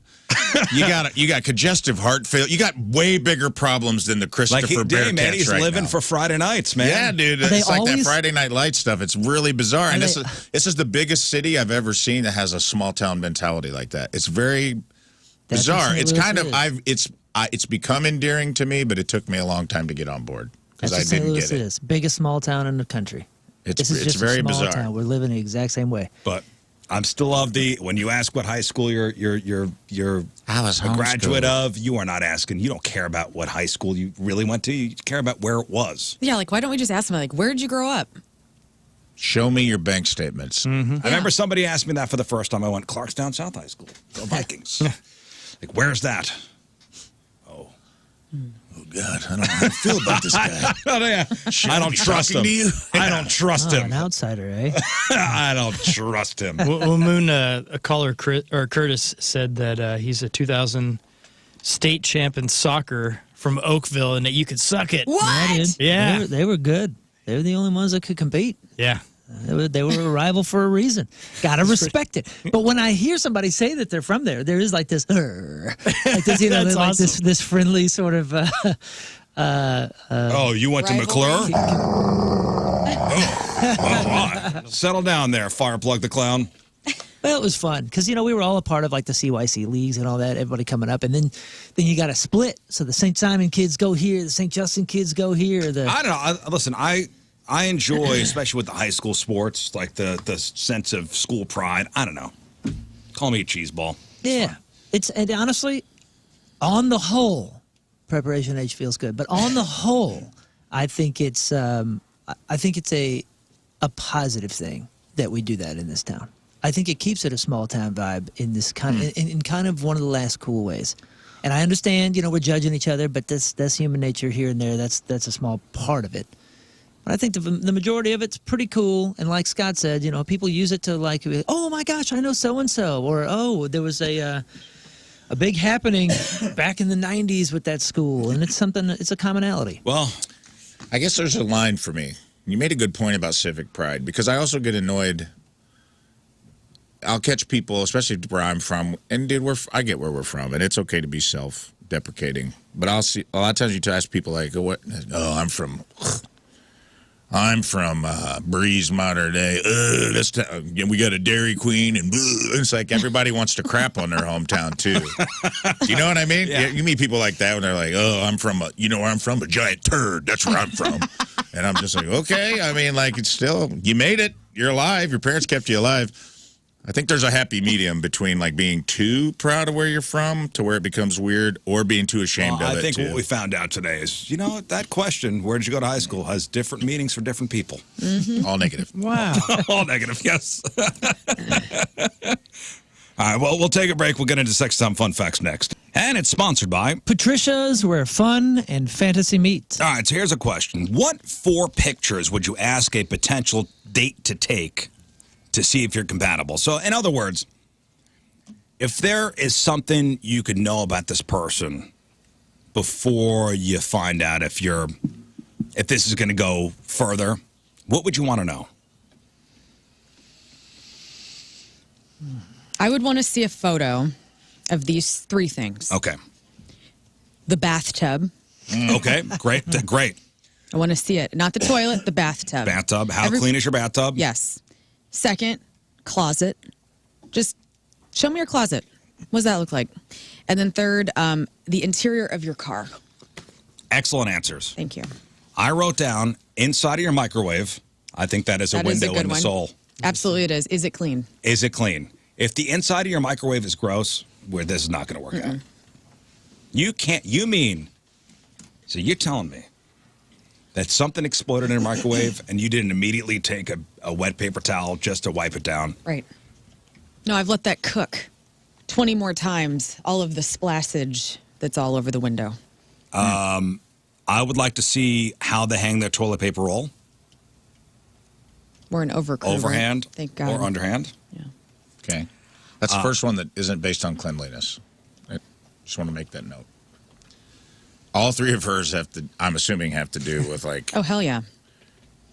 if there's any mess in any of those 3, they're out. No, I just need to be aware. I've dated messy people before. I also would like to know how they load the dishwasher. Oh. The right way or I the don't wrong have a way? dishwasher. Ew! What high school did Swipe you go to? left. Clearly I went to Pattonville. Bless you. Thank you. All right, Rave, give me some. Well, 3 things I want to know. Yeah. Or, before we go out, take a picture of your microwave right now. Right now. Right now. Oh, is this photo evidence only? Whatever. Yep, timestamp. Whatever, doesn't matter. All right. I want to see. Oh, man. Good question. I want to see. I want to know how close you are with your family. I don't know if that's a picture thing. Because I want to know what my obligation is going to be. If it's somebody that's like super tight with their family, I'm like, all right, I got to make sure I like these people. That's going to be Like, when was your last family photo? Like, maybe I your would last also like family to know photo. your FICO score. Just throwing it out there. Okay. yeah. A little invasive. Send me a screenshot. No, send me a screenshot of your FICO score. And then No, I it's want. funny, Here's the that thing. was one of mine. Oh, You're was it right. really? Not the And you FICO know what? score. I'm just going to be honest. I want to see a family photo because I want to see what the mom looks like. Because that's what you're going to end up with. Great question. This is a very. What does your mom So look there's like? a little bit. I want to see the family. How close are you to your family? Show me your last family photo. I get that one for free. I get to see what the mom looks like without looking like an a-hole. So there's one. Okay. I like the FICO score, man. But I would say I want to know their musical tastes. So maybe your 10 most replayed songs? Yeah. I want to know musical tastes because I want to That's see. a good one. I love music and I love sharing music with people. And it doesn't have to be the same. I kind of like it if it's not the same, but I want some overlap. Just a little. 314. Face, teeth, body, 8 inches away. Okay. And a picture of a mother. Thank you, 314. Wow. All right, Moon. Yeah. Yeah, picture of your mom is important. Picture your mom. My first thought was picture your bathroom. I want to see the whole bathroom. Medicine cabinet? You want to see what's in the medicine No, cabinet? I just want to see the bathroom. I'd also like to know what's inside your I medicine just want to see the bathroom. The other thing was credit score, and then the third one was your high school mascot. I just want to see where you're from. Yeah. Okay. I'm going with learn on the car thing on the third only because I don't care if it's a little dirty, but there's a threshold. I've seen some like where I'm like, whoa, your whole floorboard is just filled. If it's your whole floorboard's filled to the seat level Oh, with boy. trash and McDonald's wrappers and stuff, I'm like, your life is not together. Yeah. I don't care if you water bottles or, things. I'm a road tripper. I get that. But there's got to be a clear out. There has to be like a threshold where you clear it out. Yeah, Scott. I meant credit card statement, by the way, not credit score. Oh, no, I I was want gonna credit say- score. Dang I it, want- quit I want switching your them, FICO guys. score. I want to see the credit I card. rewrote these down. Mine was a bank statement, but Yeah. All right. All right. the other one's a picture of their lake house. If they don't have Okay. it, sorry, you're out. And a picture of their private jet. If you don't have it, you're Nice. They're going to say That's picture all of I their care about. privates. No. out. Money, lake house, and jet. So if you ask me, like, hey, send me a picture of your lake house, and I go, I don't have a lake house. You're out. Yeah, just I dial didn't tone. respond. I'd also like a photo with no makeup on. I'm on I'm the getting a late lot of entry. photos. Wait, you've taken one with it? If we're going photos. That wouldn't be a bad one. How about throwing me a picture of right now your nightstand? What's on your nightstand right That now? is a great one. Right now. Clack. Well, I think the whole bathroom Dentures. can paint a huge picture. First of all, you can see if the toilet seat's up or down or whatever's going on there. So, like, who was there last night? I'm be zooming in. Well, I'm zooming serious. in. Then you can Streaks. see the shower or the tub and see like how much stuff is in there. Right. If it's dirty, is the glass clean or any of that kind of stuff. And then you can also see, and this is you're right out if the toilet paper's hung underneath. Yeah, that's what I'm saying. Toilet paper roll. There's a Very lot- important. I mean, there's so does many that? little things. Can I ask A you, Richie's picture a of their question? fridge, too. I don't know if Scott qualifies or not, but the other 3 Richies in the room that I know have more than one bathroom. All primaries? You guys have primaries that no one sees? You do. Yeah. You do. Yes? Like a master bathroom? Yeah. Like a master bath. Yeah. Or that's just for you and the wife. Do you have that? Mm-hmm. Be honest. How clean are those? Very. Very clean. My wife's pretty intense. Every very Friday, clean. that thing gets I'm always a curious. shakedown. Because we have one bathroom, and we have to I'm constantly cleaning it. She's constantly cleaning it. We're both, because it's like, you never know. Company's coming over. You don't want to look like a. Right. Yeah, And if it's it's a just a shared constant. bathroom. And then Right. when you're using it all the time, I'm leaving at 4 a.m. So I'm leaving I'm leaving my stuff. It's like, I feel like if I had a master bath, it'd be easy to let that get away. I'm embarrassed to say the master bath is probably cleaner than our. Really? Oh, 'cause the our- kids. our You got a lot main of bath kids, though. because it's used all the Yeah. time. I had another one. Show me right now. Take a picture of your toothpaste tube right now. What do you mean? Why does that Middle matter? squeeze or Are you let's a see it. Mentadent guy or No, not No, well, You middle want to see squeezer. if you're going down No, to the very I'll- last drop? No, I No. want to see. I want to see how gross the top is. what? Oh, come on. How can Whatever, it be dude. gross? Like it's like overflowing, Yeah, and it gets like the Overflowing, old. crusty. Overflowing. Are you not putting the cap back on? No, you are, but it gets Still- like it still it's kind gets- of open, and You it don't is. care about that? You guys are freaking I don't care about nasty. those are people squeezed from A the top minor- of the a filter. minor- You're an onion, dude. You really are. How could it not be? You're so like crumbs drive you. All these little tiny things drive you crazy. But That then would drive something me like that- crazy too. That doesn't drive me Doesn't bother nuts. her, though. I'm a Colgate girl, and for some reason that cap just still goes on, and it doesn't matter if it's all crusted over or not. That means you're not like over. totally type A where it would be problematic. That's nice. Do you have squeeze from the middle then? You have I your might- exceptions. Are you squeeze from the middle? When it's new, Yeah. yeah. But whenever it's old, I go from the bottom. Yeah, The dentist gave me this. Dude, I thing. got so much judgment from dudes about my toothbrush and toothpaste behavior. I don't even From know where to dudes? begin. The yes. dentist gave me a thing where I slide the toothpaste in and it rolls up, so it goes from the bottom. That's sweet. Those aren't nice. Nice. I live with the middle squeezer. Oh, sorry, get her out of man. there. The problem with the middle squeeze is Do you share but toothpaste? It's also Tina's middle squeeze is like it's not. it's a hand. It's not. Full fist, dude. It's like kinked. Like the tube is kinked. And I go, how much toothpaste is coming out? Like You're it only has to supposed be to use so like a pea size. much. You're only supposed to use like a pea I size. know. And it's like, Nobody does though. well, and then like you can't squeeze it. You know what I mean? Like I'm trying to squeeze, and I'll squeeze it all down to the bottom to where you get like the right amount. That's how you end up with all the crust on top, which doesn't bother me that bad. The squeeze You got to itself. get the roller.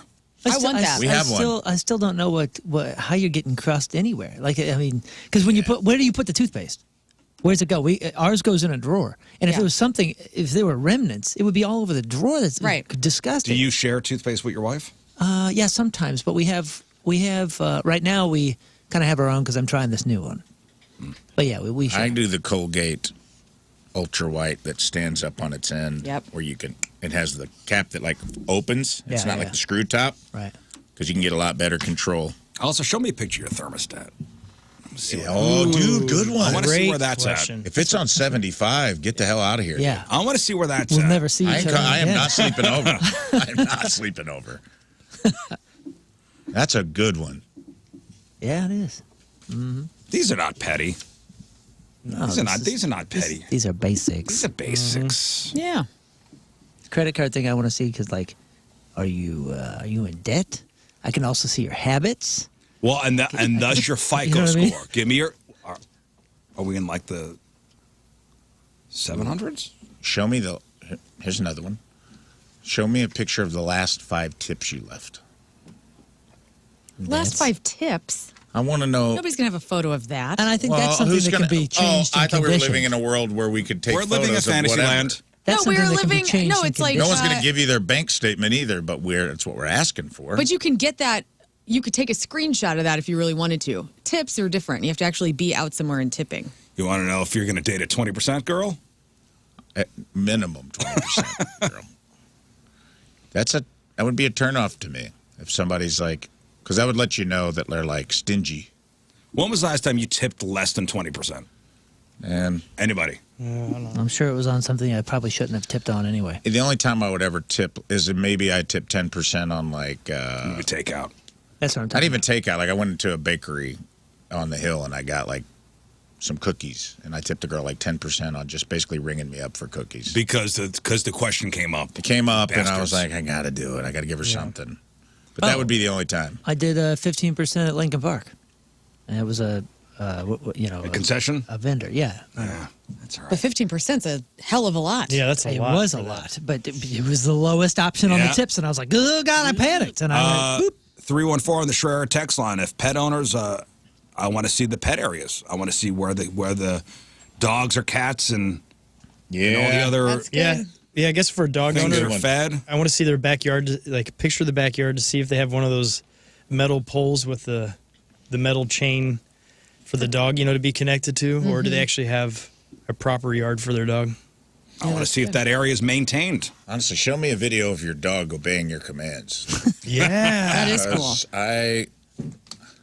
I've been in that situation a couple times with the ladies. Date somebody with a bad dog? Yeah. misbehaving Or dog. you start Bad dating dog. someone like, this is Oreo. He's a little crazy around new people. And I'm Don't make well, eye he's contact stayed with him. crazy for 12 years. Don't make eye contact. Yeah. Now look at him. All right. That is his side of the bed. I got some new dating terms for you. Okay. Okay, let's see if you could figure out what these are. What is Shrekking? Okay, let's see. Green ogre. What is Shrekking? Oh! It's when you you have a different exterior, but you have a heart of gold. Or no, you're like a prince inside, but you're a cursed ogre. It's when you rescue them. No. I think it's when you live in a swamp Good guess. and you don't want anyone in it. And you don't care. You don't want people coming in your house. Scott? It's when your best friend is a talking ass. Wait. It's when you love Smash it. Mouth. Thank you. When you love Smash Mouth? You love and Smash your friend's Mouth. an ass. Yeah. Okay. Have you ever dated an uggo because you thought, at least they'll be nice? Oh, what? Well, that's Yeah, I'm Shrekking, just huh? on the prowl for uggos. So I'm just- Shrekking is when you date someone ugly because This is the they're hot nice. scale. This is the hot Because scale. at least they're nice, but then they're not. You've just been Shreked. Huh. So Shrekking is the hot new dating term. It's when you date down and you pick somebody you're not attracted to because you think, maybe they'll be nice. But then you find out they're ugly and a jerk. Oh. Sucks. Oh. Okay. That's what Shrekking is. Well, that's short-lived, I suppose. Gives nice people a bad rap maybe the next time around. What a bummer. Both people bad in that. Most people wouldn't describe the character Shrek as a mean guy, but it's based on the plot where Princess Fiona takes a chance on an ogre. Uh-huh. And to be clear, it is also possible to be Shreked by a woman, but it's a term that's mostly being used about men, because obviously. Half of all sitcoms involve a hot wife being low-level Shreked by a dumpy husband, am I right? Yeah. It's a trope. USA Today talked to a dating coach who said the term is new, but the trend isn't. Quote, plenty of people have put looks lower on the list or hoped attraction would grow over time. Mm-hmm. She said it's not necessarily a bad thing, but it can backfire if you assume you'll be treated better just because you're dating down. In other words, don't judge a book by its cover. Yeah, that hot guy at the bar might be a jerk, but don't assume his dumpy friend is nice just because he's got a wonky eye and no hair. You guys got anybody in your lives that either sex, they don't care, any sex, that's like there's one person that's like smoking hot and their partner is like not on that same level? Yeah. The leaning. Yeah. When I say someone's leaning out over their skis, that's what I mean. Well, that's like you've outkicked your coverage. Oh, yeah. And there's also you could do better. Hey, you know what's funny though? Tell me though, now that we're old enough to have seen that multiple times, tell me the universe doesn't correct itself. It will eventually. It does. My friend brought it up at his own wedding. And he's a great dude. Great catch. Awesome guy. His wife is beautiful. And he knows that he goes, obviously when people see us out in public together, they're like, how did she get him? Because I look like a model and she is like an ogre. Like he made fun of it at the wedding because he knows that's what people say. And it was great. Well, having a sense of humor about it is 100%. Is probably part of the attraction. Yep. Yeah, and he is I mean, he's not like a bad looking dude. She's just like crazy gorgeous where It's like Weird Science. it's hard for him not to like acknowledge it. All right, here's the next term. It corrects itself though. Everything happens. Monkey barring. Monkey barring. We are going from one person to the next, and we are just banging our way through the states. Yep, that's kind of it. Okay. This is the swinging vine theory, which is a woman does not let go of one vine until she has a firm grip on another. That's it. Huh. It's what dating experts call it when somebody stays in a relationship while quietly building a connection with the next person. Yeah. Dudes are like flying Then swings over without ever being single in between. So you're grabbing one right from the other. Yeah. That was me in high school, I think. Yeah, I'm going to say that's the majority of people these days. One hand still in the old bar, another hand already gripping the new You one. don't think so? Guys are flying squirrels. Sugar gliders? Yeah, we're sugar gliders. We're just like, I'm out of here. I guess And then we're I like, meant oh women. no. Yeah. I You meant hope women. you find a tree and hit a branch on the way down, but most of the time we hit the ground and we die. But that's a funny term though, because you It is can funny, think of yeah. it because you're still one hand still in the old bar and the other already gripping the new one. I think that's that's a pretty common thing with women these days, and I think it's the whole Everybody. the whole princess thing. Well, according to relationship experts, why do people do it? It often comes from fear of being alone. And and a dose of codependency. For sure. There's a lot of people in really bad relationships because They're waiting for the next bar. or they prefer that over the fear of being alone. Not even waiting for the next thing. Just like I have so many people, and I've probably done it too. There's so many people, even in my life or just in general, are out there in terrible relationships. They're not happy. They haven't been for a while. They know it's not working out, but they won't leave because they just don't want to risk. It's like that known hell versus unknown heaven thing, where it's like they just don't want to risk being alone with themselves. Well, exactly. It's harder these days too. You get the security of a warm body waiting on the other side, but you skip the healing, you skip the reflecting, you skip the rediscovering of who you are outside of a couple. Yeah. So you're right into the next thing. That was me. You skip all the other stuff. That's like the biggest joke of my family. Like, Lauren always had a boyfriend, and it was true. Whoops. Great time. All right, so that's monkey barring. Here's the next one I got to be careful about. Hamstering. Okay. All right, And hamster wheel. So no, cute. hamstering. It involves a sunroof. Very different than dribbling. Oh, yeah. Oh, man, I used to have a hamster. We'd have one of those balls, and he'd just like run all over the house. This involves a sunroof. A sunroof, hamstering, like, hello. Like your little head pops up. Okay, I'm going to play this. And this is I assume it was like no, I'm going to play this, and you're going to... kind of like when a hamster gets out of a water bottle. Yes! Listen to this. The hamster thing piqued my curiosity, and my initial reaction was like, I want in. I want to drink, as though I am a thirsty hamster. I was like, when I got this car, I even said for myself, I wanted a sunroof. In my head, it makes sense, and it's a great idea. But in practicality, first of all, I don't want my car scratched. There's belt buckles, there's buttons. Maybe he does one of these. And that way you can like conceal yourself in your car. I love it in theory. I just don't want to look like this when I execute it. Okay, just from that, anybody... I have a weird visual in my head. Okay, what are you envisioning? I can't talk about it on the radio. Does it involve the man lying on the roof of your car? It does. Yeah, that's it. Is it? I feel like that would be worse for if she's worried about her car. Oh, this is the table he built in Dave. The This milking is the table. Absolutely it is. Torquiest thing I've ever heard. No one's going to try I was this. right. The idea is two consenting adults, a car with a sunroof, and a setup that imitates how a hamster drinks from a water bottle. Yeah. Also, like, why are you doing this? Like, it's just involving more people, like, driving by. Yeah, how bored Is that are a you? gotta be man with no parked. pants Yeah. on the hood of that car, You have ass to be up? you have Do to this be in a parked. closed garage? I'm just thinking about like a guy in a truck looking down, like a trucker that's been on the road for like 20 hours and seeing a guy's bare ass while he's like feet hanging off the side, and he's like, what the hell? I gotta go to the Flying J, take a shower. Flying J indeed. Let's have this little safety talk, guys. If you're going to do this, you're going to need to park somewhere private.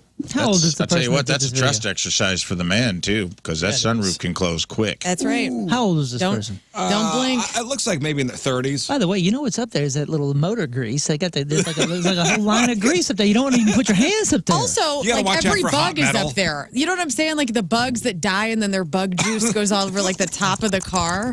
Gross. You And got to bird watch out poop. for hot metal. This is not real. It might dent No your one has hood. done this. No one will do this. Nah, somebody's done it. That has to be uncomfortable for men too, right? Or what? Listen, if this inspires us to do It's something not as new, bad as you think. Literally hanging brains. if this inspires us to do new things, You can achieve the same thing without having to climb. Gravity's That's on what your I'm saying, side. dude. This Don't is be like the silly. original bathroom at a truck stop or whatever. What are we talking about? You can do this in a thousand ways. You don't have to get on a $30,000 vehicle. Get out of here. Yeah, you can get two sawhorses, move them in the house, do it, plank a little bit. Same thing. Privacy of your own home. Cut a hole in some plywood. You can buy one of those old state fair things where people put their face in it, to look Yes. like they're a pioneer. Oh, yeah. Buy one of Great those. idea. And then just lay it down flat on two sawhorses, and You can- then instead of a face in the bonnet from the 1800s, it's It's an elephant. Nose. something else. It's an elephant ears, and then yeah. all right, let's take a break. We'll come back with the Burning Man Orgy Dome, riff on relationships, and some of your emails. So my buddy Ben, who got married in July, his brother Jesse goes to Burning Man every year. In fact, he's got a RV, and he goes every year. Sweet. And of course, my first question was, what's up with this Orgy Dome thing? Right. And he goes, oh, yeah, man. It's real. Been there. Really? Been there, yeah. I said, so tell me all what happens. Yeah. He goes, there's different rooms. And he goes, I go in the room with his wife, and he's of the people watch them. Oh, Okay. like the voyeurism. So he's like an exhibitionist. Mm-hmm. Oh, I see. So he doesn't involve himself with other people. So he'll go in there and bang his wife, and other people watch. I go, what a scene. Oh, man. Can you go in and just be the audience? Yeah, I guess so. So yeah, but you have to go in with somebody else. Like you can't like Rafe. Dudes can't just. Roving Roving males no. aren't allowed to be like, No. hey, No. I'd like to get a little looky-loo if you don't mind. Do they have MCs in Because I there? would like if you don't go in with someone else, that's going to be a dude-heavy audience. And that's what they're trying to prevent. I know, and then it's probably This not is as fun. Sausage party. Yeah. Do they have like an in-game host or anything? Like just calling the action. Yeah. All right, in this corner, we've got Timmy and Tammy. So for those unfamiliar, and Burning Man is going on right now. So it's going on, I think, until September 4th. Yeah, Paris Hilton, who I follow on Instagram for some reason, she's there. Great. She's on a motorbike. Is she DJing? She's probably DJing. Yeah, she's probably DJing. So Burning Man is not your typical, festival. It's a week-long countercultural event that creates a temporary city called Black Rock City in the Nevada desert. It began in 1986 when a couple dudes burned a wooden effigy on a San Francisco beach, an act that evolved into an annual gathering built on community and self-expression and leaving no trace. He did say that when Burning Man is done, everybody helps clean up, and Great. there is no trace of anything. It looks like if a spaceship would come down and just park in the middle of a desert, like the aerial view of the Black Rock City, it looks pretty cool, like how they map it out. Yeah. So among the most legendary things at Burning Man is the Orgy Dome. While the name suggests a chaotic free-for-all, the reality is it's a surprisingly structured, safety-conscious environment. So the Orgy Dome, to get in, people compare it to like a trip to the DMV. Prospective participants get a number. You have to take a test on the rules. You have to wait your turn. Organizers check IDs to make sure everybody's of age and hold workshops on the, quote, principles of consent. So inside the dome, air conditioning, the space is outfitted with mattresses and drapes and comfy couches and pillows for everybody to use. It's organized into different sections. Some areas are designed specifically for couples. Other sections are labeled open for more, signaling that couples in this area can be approached by others who wish to join in. While you are required to bring your own partner or partners to enter, the opportunity to mingle with others exists once inside. Mm-hmm. Provided you are in the correct, clearly marked area. Do they? I mean, look at that. Do they what? There is hand sanitizer, yes. I was just curious if there was any kind of vetting. Oh, like no uggos? Yeah, like a no uggo. Is there an uggo tent? Is there like an uggo funnel tent? Sorry, capacity's full. What? You just opened. You just let two people in. It's 5:30 a.m. I was second in line. No, I'm sorry. It's packed. You guys are good. Very quiet. Cool. Attendees, cool steampunk goggles. Attendees in 2025 are encouraged to use baby wipes and hand sanitizer before an attendant escorts them to the mattress. Veteran participants recommend a full prep kit, including a variety of lubes and non-latex condoms. One of the more surprising but practical tips, guys, is to bring gloves, as your hands can get dusty and dirty quickly, leaving a playa dust under. Oh, I'm sorry, playa dust. Playa. It's playa dust under the nails. Oh, bummer. 50-mile-per-hour dust storm right now. Yeah, they're saying don't every come. year. This is what I don't understand about Burning Man. It's a disaster every year. I have two friends. These girls are like, they live in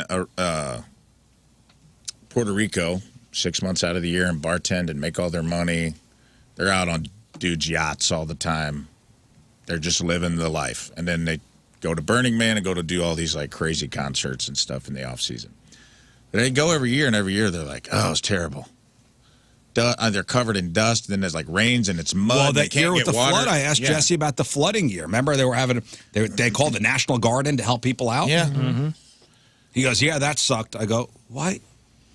Like, why not move it to a place where there aren't 50-mile-per-hour dust storms every year?" I'm not sure you can move something like that. I mean, look at this production. This is 7 years ago. Look how big this freaking thing is. Jeez. I mean, they make a city out of nowhere and then disappear as And if then it didn't happen. the city disappears. I'm not sure where you could do that. But Well, I mean, other it's than a all like desert. portable campers and stuff. Like, there's got to, if it's not a permanent fixture, couldn't you move it somewhere? Or do they have like infrastructure in place that I don't know about? Well, I mean, you also have to think about fire-wise. This thing is however tall it is. Yeah. It burns. The effigy, yeah. So you can't do this on a, like a in a park. like the farmland festivals that I used to go to in Bushnell, Illinois. You can't do anything. Yeah, like you that. need space. Maybe the Palisades. I love all the art that comes out of it. It's Like some cool. of the photography Too that's soon, professional looks so beautiful. I'd like to go for like a day and not stay there. Yeah, same. Just like let me go check out the orgy tent. Tim's cousin goes pretty often. Well, it's a week long. There's 50-mile-an-hour sandstorms. They can't last all that long. You go inside your RV and you sit in there. You wait it out for 4 hours. And you're back in the thing. Well, this year they're telling people, please don't come. Well, who's saying that? Like the actual Like people. organizers, because they're like, there's too many people here now, and there's these bad dust storms. I just can't help but think of how much sand is in your mouth at all times. That gritty And then Right. you- No, And you got not those just cool your mouth. masks. everywhere. Yeah, not just No, you got cool masks and all the cool weird things that they're Yeah. wearing. I don't want sand people. finds a way. Yeah, I don't. Just because I don't want to bang a girl in a top hat and steampunk goggles who's got number 5 sandpaper grit Yeah. Ooh. in her hoo-ha. All right, Rafe, we got a couple minutes here. Let's. What do we got this week for us? Oh, let's get some misconnections. We haven't done it in a while, and there's piling up. By the way, 5,000 people went to the Orgy Dome last year. 5,000. How many babies were made? How many days? It's a 7-day festival, right? Imagine finding out you're an Orgy Dome baby. Right. Well, you're not going to have any issues asking mom and dad to let you go to a festival. Well, you don't know who your father is, so All right, Rafe, go ahead. We know he was a man in an old-timey apothecary beak mask. that's right. Yeah. Well, when that kid wants to follow a band for a few months, the parents have to go, well, we did this. We don't want to be hypocrites. All right, This is on us. Here's the first misconnection from Edwardsville, Illinois. Kelly S. You see this on Pornhub a lot. It's a landlord. I think about you often. You were a great tenant. I heard that you're now divorced and living with your mom. If you see this, I have 2 very nice places opening up in October. Wink, wink. Oh my. Where's this at? Edwardsville. Edwardsville, huh? So I can't tell if this is just a kindness or if there's an interest. Kelly S., you were a good tenant. I think about you often. I heard you're divorced and living with your mom. If you see this, I have 2 very nice places opening up in October. I don't know if this person wants to house this person again or maybe playhouse. I don't know if this person's drilled some holes Well, behind a painting. That's a and very can good look point. into That's a very the good. apartment. I would That's an imagine- excellent point. I would be raising an eyebrow I to would that. imagine she would already have the number. Right, if she's an ex-landlord? Yeah, was that kind of creepy? You're looking through the files. No, maybe it was the husband that rented. Maybe. That could be it. I don't know. Well, if Kelly asks if you're out there and you rented in Edwardsville, there are some housing opportunities That's for nice. you. But I would take a metal Tread- detector to that tread house lightly. and make sure that There are no bugs. No And bugs. no dudes looking through glass. You know what I mean? make sure the painting's eyes don't move. Norman Bates style. All right, here's another one. This is a fun one, guys. A vacation one. Oh, nice. Kristen from STL met in Aruba. Aye. Hi, Kristen. We briefly met poolside in Aruba. I would like to continue our conversation. If somehow, by the grace of God, you find this message, please reply. You can let me know which resort we stayed at. What are the odds of that person being from St. Louis? You'd think you had already discussed that, right?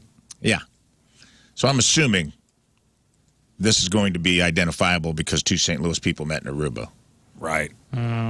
But if you're Kristen and you met someone at Aruba poolside and you want to keep the conversation going, they are down. So you decide. Boy, I'm wondering why the deal wasn't sealed in Aruba. Usually that's a That's the place sure to do thing. it. It does Right. seem like the place. That's a sure thing. You're both single, you're away, we're on vacation, different zip codes, right? Right. Kismet also that you met in Aruba. Right. Special. Yeah. All right, next one. Here's an interesting one out of Belleville, Illinois, out of Bell Vegas. What's up, Doc? Question mark. That's your standard greeting to me when I make rounds twice a month at the facility where you work. We got a doctor-nurse fetish one now. Maybe. Given my years of experience interpreting people's behaviors, I should be able to figure out if you're flirting. But I can't. Somehow I just can't get a read on you. In case you've wondered, I don't see you as a daughter despite the 20-plus year age difference. Wow. You have jokingly said you think that you need therapy. Jokingly, question mark, parentheses, said that you need therapy. I think we could give each other some, quote, therapy, end quote, LOL. Okay, so this is a doctor This seems like a doctor. who's working at some kind of care Yeah. older care facility. I can't. It just says the facility where you work. It seems like they are probably a psychologist. Since they're saying their experience is interpreting people's behaviors, I'm reading into that. Is there some sort of psychology, psychoanalyst? Maybe that's just a hobby. I should be able to figure out if you're flirting, but I can't. Well, I'll solve that riddle for you, doctor. She's not. She's probably just being nice to you. Yeah. Yeah. Yeah, because you're 20 years older. That's what it says. Well, it says 20 years. plus. How's it worded? The exact wording is, in case you've wondered, I don't see you as a daughter despite the 20-plus year age Oh, difference. okay. Yeah. Then so why did she you is say younger. the word? Yeah. Right. That's a good point. Like what? Was that put there, or did your mind do that? Because if it did, That's a Freudian slip. back out. Yep. Yeah. Get away from that guy. Yeah, you're bringing it up. But if you work at a facility... Maybe she didn't think of that. But yeah, unless she said that first. Maybe he's like, I don't see this relationship as a, I'm like your mentor, older father figure. Yeah, I but wanna hit it. don't say daughter. But if you don't think of it Don't that way, say that. then why did you just say you don't think of it that way? Hey, I'm not thinking about you are my daughter. Yeah, you wouldn't have thought of that if you didn't. Dr. Mingus, paging Dr. Mingus. I don't know. It seems like if you work at a facility in Belleville and you greet an older gentleman with "What's up, Doc?" often, dial it back. And He wants to be your daddy now. He wants to be so- your papa, and maybe she's into that. You don't ever know. Maybe she likes older men. Maybe she has daddy issues, and he's reading into that. I don't know. Well, how do you reverse course after what he said? And we don't even know if it's a girl, honestly. Oh, okay. But he says He daughter. says daughter. Oh yeah, you're right. Oh, yeah. I would. No, If it's not a right. girl, There were some contextual. then we really But don't we don't know how if it's to a guy. assess this. Could be an older woman. Could be an older woman doctor. We'll see. Also, who's saying "What's up, Doc" in 2025? That's surprising to me. But also, who thinks that's flirting? And is this all? This doc, Yeah, doc good might point. be 80 years old. What's up, Doc? Yeah, what's up, Doc? Even Bugs though- Bunny wants me to hit it. Even though it's on Craigslist, isn't this also against like some sort of oath or something? To bugs? What are we Like talking a about? Hippocratic thing? But if they're not HIPAA, Like just like a HIPAA thing or It's something? not a patient. It's not a patient. Coworker. Oh, coworker. That's Coworker. Yeah, that's right. Coworker. Yeah. Still, probably, there's some ethical gray area going on here, all around. You got another one for us, Rafe? Sure. Kirkwood. Stocky guy at cart return. Aldi's. Kirkwood. Hello. Hey. You gave me a quarter for my cart. You sure a mature male with a nice smile. I hope you see this message. This femme guy would like to get acquainted. You know, that is hot when you go to Aldi and somebody like leaves a quarter for the next person. That's nice. For the cart. Is it It's nice kinda or is it normal. hot? Hot. It's hot. It's hot. That's hot. If you're a stocky guy in Kirkwood and this femme guy wants to know, that's a pretty big one. Got time for one more? Kirkwood Aldi, yes. Kirkwood Aldi. Let me know, because this is a special one. Moon's going to love this one. Oh, It's a Disney one. okay. We got a Disney. We had an Aruba one. We got a doctor one. We got a landlord one, and now we got a Disney one. Woman from St. Louis at Disney World last Saturday, August 9th. That's the title. We both got caught in the rain at Disney Springs, and then got on the same bus. We exchanged a couple of amusing looks during the ride, and then spoke briefly at the hotel gift shop. You were a dark-haired woman wearing a Cardinals hoodie / jacket. Of course she was. If you're reading this, or you know someone who took a trip to Walt Disney World last weekend and can let them know, I'd love to see if maybe there's a happily ever after in our future. Is this a man? Doesn't identify as a man, but this seems was like a this? dude would write it. Was this the St. Louis Post as well, or is this somebody in Carolina or something? No, it's on the St. Louis Craigslist. Oh. So I'm assuming this is another St. Louisan, unless someone got on here. Let me guess. Right. One of To them find said her. at some point, how about them Cardinals? Could be. Guarantee you it said. So, it's very Great specific. icebreaker. So if you got August 9th, Saturday, you were wearing a St. Louis Cardinals hoodie jacket, you got caught in the rain at Disney Springs, then got on the same bus, then had a conversation at the hotel gift shop, and you're a dark-haired woman wearing a Cardinals jacket, which could be about 2/3 of the city at any given day. Somebody out there wants to Get in your go pants. all the way with you. Oh, gosh. All right, thank you, Rafe. And those were this week's Missed Connections. Stay there. We'll take one final luck, break. St. Come Louis. back, wrap her up. All right, Monday in the books. Thank you all for tuning in. If you missed anything on the program, the clip of the day brought to you by Michael's Flooring. Also, the podcast, which is brought to you by Dobbs Tire and Auto Centers. The podcast is titled The Unclean Mingus. Okay. Boom, what else? Oh, man, just enjoy Peace and the love, weather. buddy, right? Peace and love. Hey, enjoy this weather, guys. Yeah. Enjoy it. Peace and love. Hey. Yeah, find a patio. Peace and love. Find a patio, even if it's not yours. Just go, man. Just go on it. Go to it. Yeah. Just love. to a patio. Squat on a patio. Learn. Just follow us on the socials. Go to Riz Show socials, do the YouTube, subscribe, and then follow all of our individual pages. Smash that like button, guys. Smash that like button. man. Yeah, bro. Smash that like button, guys. Hey, guys. Like and subscribe. Rafe? Guys, Eagle call.